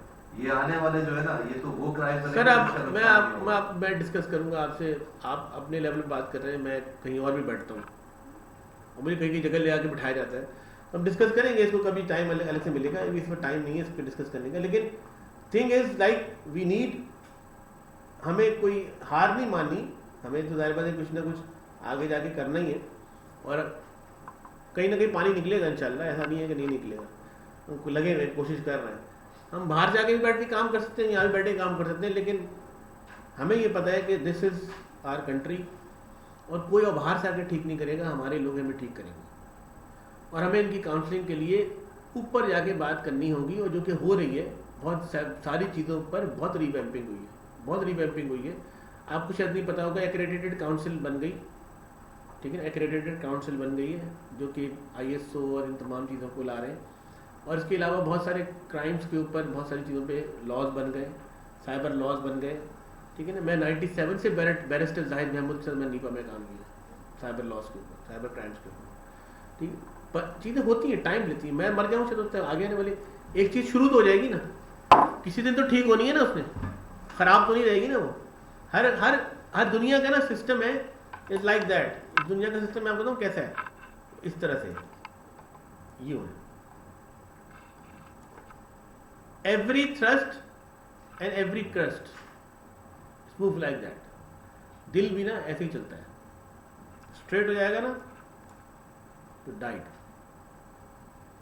तो nothing is going to be like, आपकी जिंदगी में भी हर वक्त अच्छा नहीं हो सकता, बुरा होना जरूरी है, इसलिए होना जरूरी है कि उसमें आप लर्न करते हैं, that is the learning curve, ठीक है, लर्निंग कर्व है। बाद दफा हम डीमोटिवेट होते हैं, हमें मसले आते हैं, ठीक है, कोई बात नहीं, बाद दफा हम मोटिवेट भी हो जाते हैं, ये भी है, ठीक है। तो करते रहे सर, जो आपको अच्छा लगता है वो करें, लेकिन हमें जो अच्छा लगेगा वो करेंगे। हर आदमी की अपनी विल है, विश है।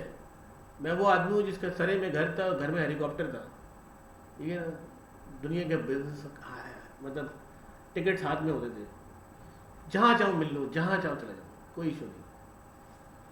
इतने बड़े लेवल के ऊपर मैं काम कर रहा था, उस चीज़ को मैंने छोड़ के, मेरी अपनी तरजीहात थी, मैंने कहा मैं ये करूँ। वापस आके पाकिस्तान में रोड पे खड़ा होता, रोड क्रॉस नहीं हो रही थी, ठीक है, फर्स्ट टाइम इधर से बाइक वाला गुजरा शू करके, इधर से गाड़ी वाला गुजरा, मैंने कहा यार क्या हो रहा है यहाँ पे।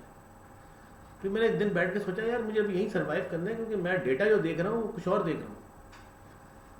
तो इरेक्शन यहीं से है सर, मैं आपको बता दूँ, पैसा यहीं आ रहा है, डेटा ये कह रहा है, मेरी साइंस गलत नहीं हो सकती, ठीक है ना। तो आएगा, टाइम लग रहा है, थोड़ा सा कंस्ट्रेंट, ये जो दुनिया को 10 साल पीछे कर दिया इस कोरोना ने, ठीक है ना, तो ये है, बहुत लोग खड़े हुए, आपके सामने सिस्टम लिमिटेड है, $2 अरब का बिजनेस किया उसने पाकिस्तान के लिए, फिर आपके सामने बहुत सारी कंपनी यहाँ मौजूद है, ट्रेड की है, ठीक है, मेरे दोस्त के सभी दोस्त हैं मेरे, जिन्होंने शुरू किया मेरे साथ, 4 लोगों ने शुरू किया था, 5000 एम्प्लॉय लेके बैठे हैं, तो काम कर रहे हैं ना लोग, ऐसे थोड़ी ना चले गए उठ के यहाँ से। तो there lot of room sir, ऐसी बात नहीं है, बहुत कंस्ट्रेंट आते हैं प्रोजेक्ट की दुनिया में है। हमने तो ऐसे कंस्ट्रेंट देखे, जिंदगी मौत सामने देखी है हमने, -40 के अंदर फंस गए थे हम, बर्फ के अंदर सोए हम, रात में बर्फ डाल के ऊपर सोए सर, ऐसा भी गुजरा हमारा वक्त। हमें पता था सुबह उठेंगे नहीं उठेंगे, सबको नहीं पता, 10 लोग फंस गए थे पहाड़ के ऊपर, ऐसा भी देखा हमने। तो हमने कहा बस इंडिल्ला पढ़ लो, कलमा वाला पढ़ के लड़िया सब उठ गया। लेकिन बात ये कि जिंदगी थी, सब उड़ गए दोबारा से, सब आ गया, हेलीकॉप्टर भी आ गया, चीज़ें वो कहीं सब निकल गया वहाँ से, तो होता है वो, कोई वो नहीं है। अच्छा जी, हाउ प्रोजेक्ट इज क्रिएटेड। अब बात यह है कि कैसे प्रोजेक्ट क्रिएट होते हैं मुख्तलिफ लेवल पे। मार्केट डिमांड से प्रोजेक्ट क्रिएट होते हैं। प्रोजेक्ट का मतलब प्रोजेक्ट किस तरह मार्केट में आते हैं, इनिशिएटिव कैसे लेते हैं, ऑर्गेनाइजेशन की नीड पर प्रोजेक्ट क्रिएट होते हैं। आपके यहाँ नीड है, कस्टमर की रिक्वेस्ट पे प्रोजेक्ट, लोग डिमांड करते हैं, लेकिन ऐसा हो, यूँ हो। अब यहाँ पर ऐसे कोई एंटरटेनमेंट पार्क नहीं है, कस्टमर डिमांड है। यहाँ जिम्स नहीं कम थे, ठीक है ना, खुले, लोग जा रहे हैं। यहाँ पे कोई अरीना होना चाहिए नेशनल कोचिंग सेंटर के अलावा भी, जहाँ पे लोग जाके प्ले ग्राउंड्स में खेलें, ठीक है, रिक्वायरमेंट है कस्टमर की। टेक्नोलॉजिकल एडवांसमेंट, नई चीज़ आएगी, लोग उसको ऑप्ट करेंगे, ऑर्गेनाइजेशन भी ऑप्ट करेंगी, घर में भी ऑप्ट होगा। लीगल रिक्वायरमेंट्स, ऊपर से कोई चीज़ आ गई, ऐसे लीगल रिक्वायरमेंट्स आ गई, जैसे अभी आ जाए अगर ISO की सर्टिफिकेशन मैंडेटरी हो जाए तो सारी दुनिया भागेगी कि ISO करा लें, ठीक। लीगल रिक्वायरमेंट्स, इकोलॉजिकल इम्पैक्ट्स, अगर कोई ऐसा कुछ मार्केट में चेंज आ रहा है, सराउंडिंग में चेंज आ रहा है, तो आहिस्ता आहिस्ता वो इम्पैक्ट भी प्रोजेक्ट क्रिएट करते हैं। सोशल नीड्स, स्ट्रेटेजिक अपॉर्चुनिटी और बिजनेस नीड आप खुद जनरेट करते हैं कुछ प्रोजेक्ट्स मार्केट में। कॉम्पिटिटिव फोर्सेस, राइट, मुख्तलिफ आपकी जो लोग कर रहे हैं तो आप कहते हैं यार हम भी करें, हम क्यों नहीं कर रहे हैं ये काम, ठीक है। पॉलिटिकल चेंजेस की वजह से प्रोजेक्ट्स क्रिएट होते हैं, नए प्रोजेक्ट्स आते हैं, न्यू टेक्नोलॉजी प्रोजेक्ट आती है। स्टेक होल्डर डिमांड्स, कहते हैं यार हम ये करना चाहिए, नया वर्टिकल खोलते हैं, एक नया काम करते हैं। बिजनेस प्रोसेस इंप्रूवमेंट्स, राइट, आप कुछ जो बिजनेस के अंदर चेंजेस लेकर आते हैं उसके अंदर इंप्रूवमेंट लाते हैं। मटीरियल इश्यूज पर भी प्रोजेक्ट क्रिएट, प्रोजेक्ट जो क्रिएट होते हैं वो इन वजूहात की वजह से क्रिएट होते हैं, and you need to adopt it. अच्छे प्रोजेक्ट मैनेजर कौन है? जिनकी टेक्निकल प्रोजेक्ट मैनेजमेंट स्किल्स अगर हैं तो they are very strong project managers, right. मगर business management and strategic skills पे हावी है। हम इस पे एक्सरसाइज करेंगे, देखेंगे।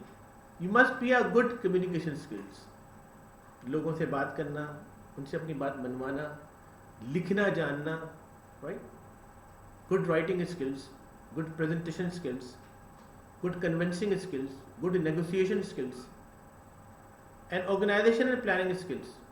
आपको ये पता हो कि किसी प्रोजेक्ट को आप जब रन करते हैं तो you are a project manager, it mean you are a CEO something like that of the project. So you must have cope up each and everything of that project and complete it timely. असल चीज क्या है कि आप उसे timely complete करें। Conflict management skills, negotiation, influence, leadership skills, team building and motivation skills, ये सारी स्किल्स आपके अंदर होनी चाहिए। अगर नहीं है तो इसको इन्हांस करें ताकि आप एक स्ट्रांग प्रोजेक्ट मैनेजर बने, ठीक है। ओके, जैसे हमने अभी बात की, प्रोजेक्ट मैनेजमेंट के 5 मेजर एरियाज थे, देखिए ना आपने, processes, initiating, planning, executing, controlling and closing. अब ऐसे ही जो जर्नल मैनेजमेंट के प्रिंसिपल्स हैं, यानी कि मैनेजमेंट से प्रोजेक्ट मैनेजमेंट डिराइव हुई है,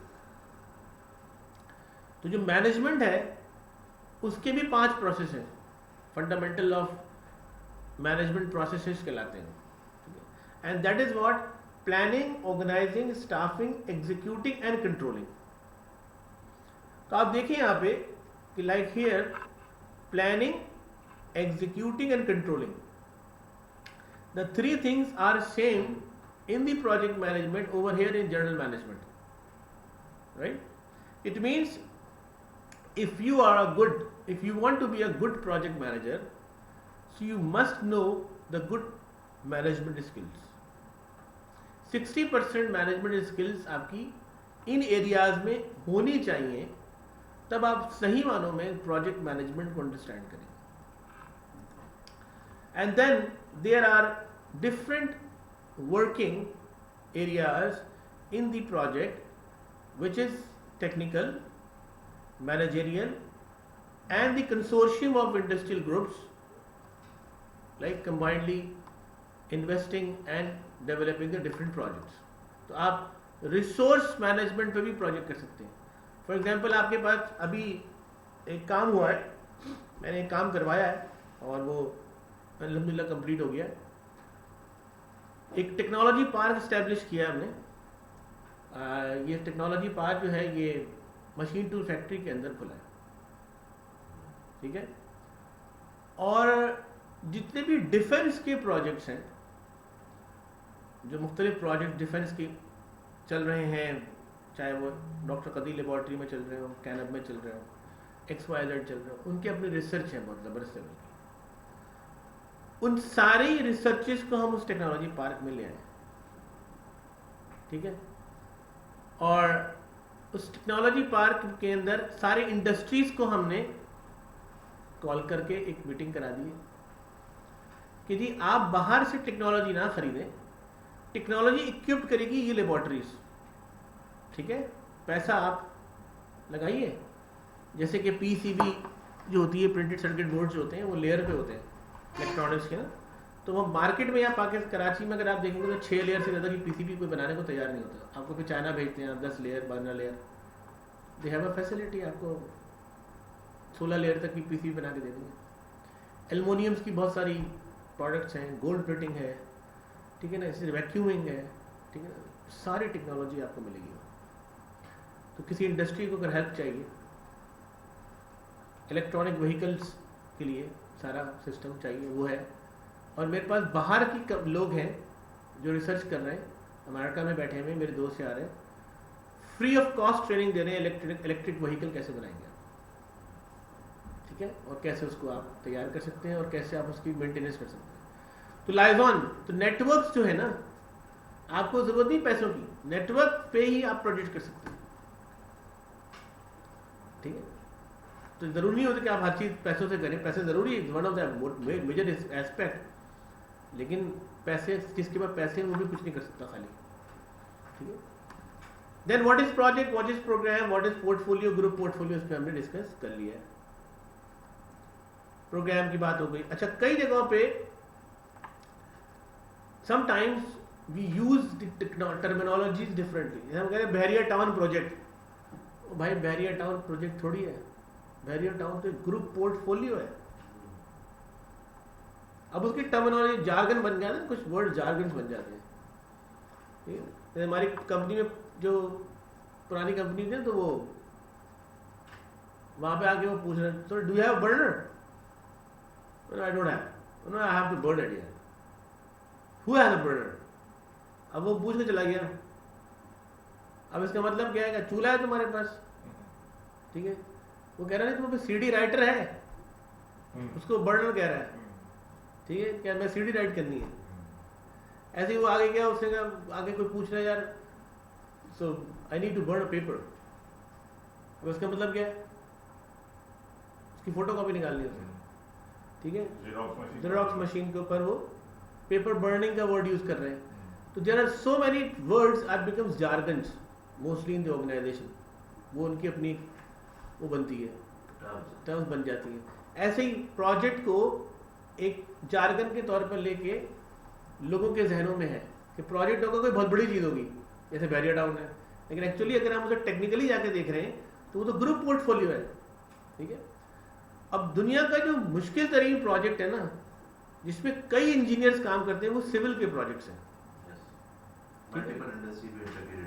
मल्टीपल इंडस्ट्री के लोग, मल्टीपल टाइप ऑफ इंजीनियर्स काम करते हैं, ठीक है। तो उसको अंदर वो, क्योंकि वो एक बिल्डिंग होती है, हालांकि वो देखा जाता है वो एक प्रोग्राम है, वो प्रोजेक्ट नहीं है, उस प्रोग्राम में कई प्रोजेक्ट्स हैं, ठीक है। बट वहां पर वर्ड यूज किया जाता है सब प्रोजेक्ट्स। इवन दो कि हमने अभी एक जगह में NHS कहलाती है इंग्लैंड के अंदर, जो है नेशनल हेल्थ सर्विसेज है, तो वहाँ पर एक AI का एक प्रोजेक्ट ऑफर किया। वो तकरीबन कोई अच्छा बड़ा प्रोजेक्ट है, तो हमें उसमें से चंक्स लेना है, अभी चक्कर में लगे नहीं कि उसका एक चंक मिल जाए हमें। अब वो चंक $10 मिलियन का है।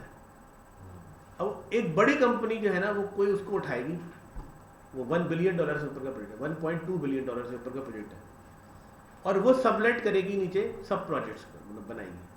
तो sometimes some terminologies are working to make one project in consortiums and then they are going to sublet to the into sub projects। तो ये वर्डिंग भी आमतौर पर यूज होती है, जैसे सिविल के अंदर भी यही होता है कि बिल्डिंग के अंदर सब प्रोजेक्ट डिफाइन कर दिए जाते हैं, ठीक है, और उनके ऊपर काम किया जाता है। तो हम जब आएंगे उसके ऊपर डिजाइन करेंगे तो करेंगे। अच्छा, जैसे हमने देखा कि हमारे पास जो लास्ट PM Box 6 तक, मतलब मैं 2001 का PM हूँ, तो PM Box 3 थी उसमें, फिर 4 आई, फिर 5 आई, फिर 6 आई, तो चेंजेस आती नहीं। और उस चेंजेस के अंदर जाहिर बात है कि मुख्तलिफ चीज़ें ऐड ऑन होती नहीं, बेहतर से बेहतर चीज़ें सामने लाई गई क्या हो सकता है। जैसे कि पहले लास्ट 6 के अंदर टाइम मैनेजमेंट, 5 में टाइम मैनेजमेंट कहा जाता था, उन्होंने कहा how we can manage the time, तो इन 6 के अंदर उन्होंने कहा इसको स्केड्यूल मैनेजमेंट करना है, ठीक है ना। इसी तरीके से उन्होंने जाकर कि लाइक इन उसमें चेंजेस ये आई थी कि जो ह्यूमन रिसोर्स मैनेजमेंट है, उन्होंने कहा ना नॉट ह्यूमन रिसोर्स मैनेजमेंट, उसका नाम रिसोर्स मैनेजमेंट, ये चेंजेस लेकर आया। प्रोसेसेस 42 थे ओवरऑल, हम डिस्कस करेंगे वो, दैट 48 प्रोसेसेस में कन्वर्जन हुई। अब इस दफ़ा उन्होंने मज़ीद जो एड ऑन किया वो एजाइल को, स्क्रम को और मुख्तलिफ चीज़ों को ऐड किया, वाटरफॉल वगैरह को, और अब उन्होंने 3 चीज़ों पर इसको मज़ीद उसके ऊपर यानी नॉलेज एरियाज, प्रोसेसेस और उसके ऊपर एक और ब्लॉक जो है वो खड़ा किया है, और वो 3 चीज़ों पर बेस करता है, ठीक है। पीपल, नंबर 1 पीपल, ठीक है। पीपल के अंदर ये चैप्टर्स के अंदर बहुत सारी प्रोसेसेस, ठीक है, एंड देन एनवायरनमेंट, सर ये नंबर्स क्या चैप्टर नंबर्स, अच्छा, एंड देन बिजनेस एनवायरनमेंट, ठीक है, सॉरी। अब एनवायरनमेंट कभी भी नहीं था पीएम बॉक 5 तक, मैं पीएम बॉक 3 से पढ़ा रहा हूँ, क्योंकि मैं एक रियल टाइम वर्किंग में इन्वॉल्व हूँ, और मैं ये समझता हूँ जब तक आप एनवायरनमेंट अंडरस्टैंड नहीं कर पाएंगे आप प्रोजेक्ट कर नहीं पाएंगे। और उस ज़माने से मैंने उसमें एनवायरनमेंट को ऐड ऑन किया था, ठीक है, जो अब जाके इनकॉर्पोरेट हुआ सिस्टम में, पीएमआई उसको इनकॉर्पोरेट अब कर रही है, आप देखिए 6 में जाके। तो अब उन्होंने इसको चेंज किया और उन्होंने कहा कि नहीं कि जो पीपल से रिलेटेड मैटर्स हैं कहाँ कहाँ वो फॉल करेंगे वो तो हम डिस्कस कर लेंगे। 42% क्वेश्चंस वहाँ से आएंगे। प्रोसेसेस जो कि हम पढ़े 5 प्रोसेसेस हैं, उसके नॉलेज एरियाज हैं, वहाँ से 50 आएंगे और 8 बिजनेस इन्वायरमेंट्स हैं। अच्छा, ये आपको एग्जाम में पता नहीं लगेगा कि क्वेश्चन बन कैसे रहे, आ कैसे रहे, क्वेश्चन तो रिपीट होता ही नहीं है, ठीक है। एक और बॉडी साका उसका नाम है, सीसा सर्टिफिकेशन उसकी मैंने की थी, मैं 2003 में उसका एग्जामिनेशन बॉडी का मेंबर रहा। तो मुझे पता चला कि इंटरनेशनल बॉडीज पेपर बनाते कैसे और किस तरीके से ये डेवलप करते हैं और किस तरीके से ये लोग काम कर रहे हैं। दुनिया की सारी बॉडी ऐसे ही काम कर रही है। और मैं इसीलिए अभी एक बॉडी है IMRTC, मैं उसका एशिया प्रेसिडेंट हूँ, ठीक है, वहाँ पे USA के अंदर है। और एक मैंने काम अभी रिसेंटली जो किया है वो आपको दिखा देता हूँ मैं। ये IMRTC जो है ये भी सर्टिफिकेशन बॉडी है, सर्टिफिकेट। अब मैं उसका भी मैं काम कर रहा हूँ काफ़ी। एक और चीज़ है, इसका नाम है, दैट इज इसकी in my website 3D educators, that is Cyberon, cyber security rapid offensive and native forum. ये साइबरॉन का लोगो है और ये पेटेंट और कॉपीराइट और ट्रेडमार्क लोगो है, ठीक है। कोई इसको मेरे अलावा करना है, and this is the framework which I have designed, ठीक है। और अब इसको मैं बॉडी बनाने जा रहा हूँ इंशाल्लाह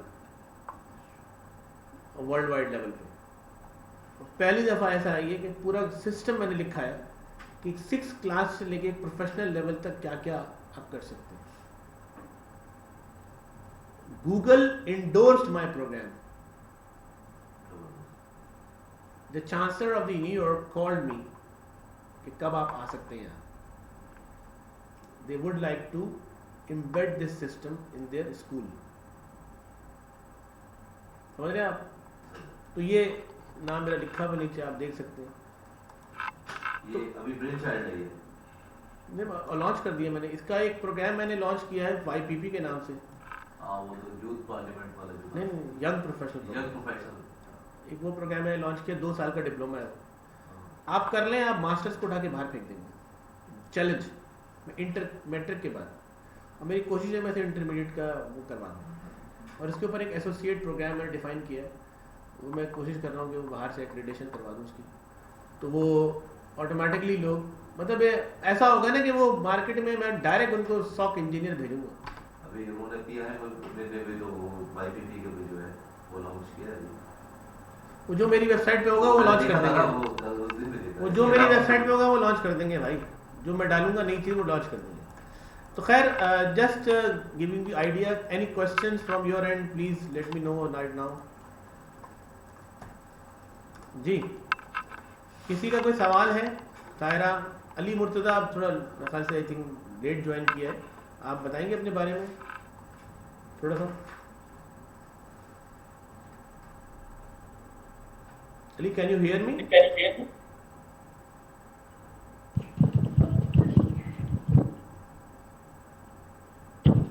जी सायरा। जी sir, everything is very clear. आगे जाके और चीज़ें आई होप तो इंशाल्लाह और चीज़ें क्लियर होंगी, लेकिन आज की चीज़ें तकरीबन सारी क्लियर हो गई। मुझे FMG और यहाँ की साइड का आइडिया नहीं था, क्योंकि मैं बहुत सालों से एजुकेशन इंस्टीट्यूशन में ही काम कर रही हूँ, तो इस बारे में मुझे पता चला। तो आई होप सो कि आगे जाके फिर एग्जाम्पल से और लर्निंग होगी। और ये सर जो आपने और मुझे 5 प्रोसेसेस, ये तो मैं, लेकिन इन्वायरमेंट और जो पीपल का आपने ये बताया, ये नई चीज़ आज पता चली मुझे। ओके। तो वो जो 10 नॉलेज एरियाज हैं और 5 प्रोसेसेस थे, यहाँ तक तो पता था, लेकिन जो आपने और चीज़ें बताई तो ये ये नई चीज़ पता चली आज। इंशाल्लाह एनवायरनमेंट पढ़ेंगे नेक्स्ट क्लास में तो आपको बहुत कुछ पता चलेगा।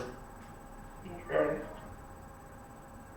ठीक है, अच्छा तो ओके, थैंक यू।